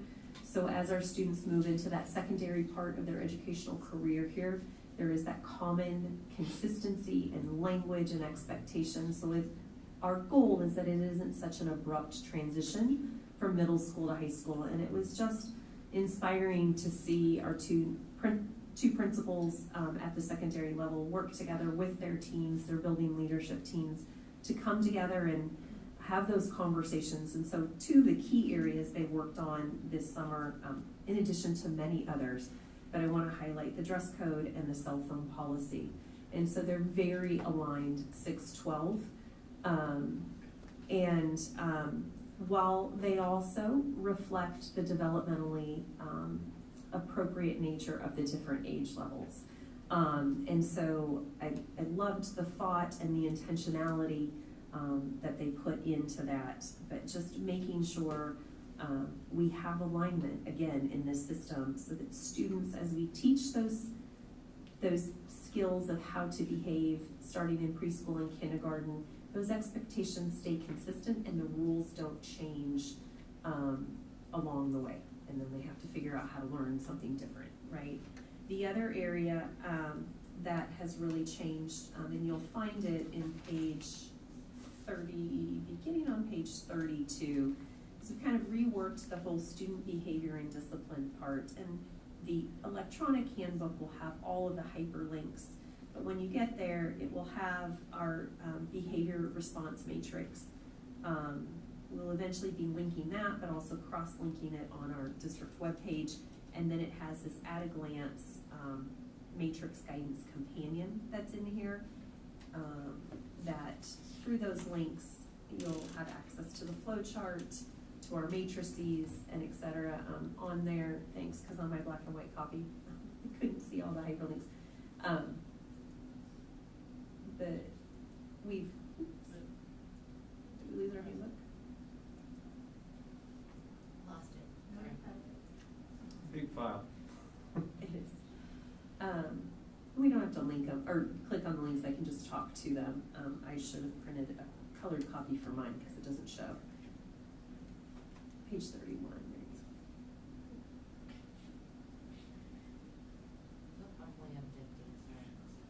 You're fine. It is a very big document, but important document. So as you'll see there, we've linked for our families. Oops, you were just there. So I guess on yours it's 32. On mine it was 31. No, you're right. Up above. One more. 32. There we go. The definitions and the codes, we've linked the behavioral flow chart that you saw tonight, the incident response consideration form that Sarah reviewed, and then if you go to that next page below, that is a very condensed version of our matrix. We call it the Matrix Guidance Companion. And then we're gonna build out on our webpage a place that has the pre-K 5 and the 612 behavior matrices. We'll also have links to these documents as well. So that's one area that kind of saw a big major overhaul. I'm gonna look at the leadership team out there and say, what am I not highlighting that I should highlight? High school really worked on reflecting on the code of conduct section and tightening that up a bit in terms of discipline. Just kind of reflecting, and know we have continued work to do on the handbook. We always do, to look at different areas and get better at it. But really the focus this year was around PBIS, student behavior and supporting social emotional, and getting alignment in the system so we have consistency of expectation. Leadership team, did I miss anything? Was that the key points of what you spent your summer sweating and laboring over? Okay. Small little points, small points. Please, what did we miss? No. We just had it up there, student behavior and discipline. That one? Page 32? Yeah. The second paragraph, students who fail to abide by this administrative regulation may be disciplined for conduct that disrupts or interferes with educational program conduct, yada, yada, violence, yada, yada. When I read through that, will. Okay. We can absolutely make that change. Actually, just as a different perspective, it could be read as we have the authority to discipline. That's how I They read may it. be disciplined. That's how I read it. Right. So I hear your point, but like will, but there could be an extenuating circumstance where discipline isn't appropriate. I will take what the board asks us to do around that. I can see it both ways. that's all. Okay. Small point. No, I appreciate that, Director Castro. Thank you. Anything else? else from the board? I'll just make a comment. I don't know anything about how to create these documents, so, I might be making a suggestion that's not, viable, but sometimes you'll see like an index on the side of a document. I think that might be helpful since this is so big, as you're reading through it, to have the index there and you can kind of jump to different sections. Because the way that it is now, once you get down to page 32, to go back to the index, you have to scroll all the way up and then pick from the main index. So if you had the index kind of on the side, I mean, this is just a No, we technology definitely thing. I can don't know how you go do back it. to the brains and the organization and see if we can figure that out. Yeah, but it just might be easier for families to navigate if they want to look up a few different sections. Or if you say, we've got new information in these things. I am sure one of them out there knows how to do that. I'm looking at their faces, and if not, I'm sure Erin Pesca, our new instructional technology Totally guru, over can my figure it. head. No, but thank you. So, am I seeing head nods that we can figure that out? All right, good. Consider it. Oh, and all of you laugh. No, we're laughing at Jamie nominating her colleague right next to her. Anything else from the board? Any other questions? Let's roll call. Director Bevich, Director Smithson? Yes. Director Castro? Yes. Director Champion? Yes. Director Dorr? Yes. Director Easter? Yes. Director Lynch? Yes. Motion carries 6-0-1. All right, that brings us to 7.01. Thank you, Celeste, for sharing a slew of dates for upcoming activities. Can I speak to this just a Please little do. bit? So we unfortunately had to reschedule our board development workshop that was scheduled this past Monday because we had some illness amongst the team. That has been rescheduled for September 1st. We will be taking as a board superintendent leadership team, we will be going through a series of board development workshops facilitated by Tammy Drabaugh is her name. She's a facilitator out of IASB.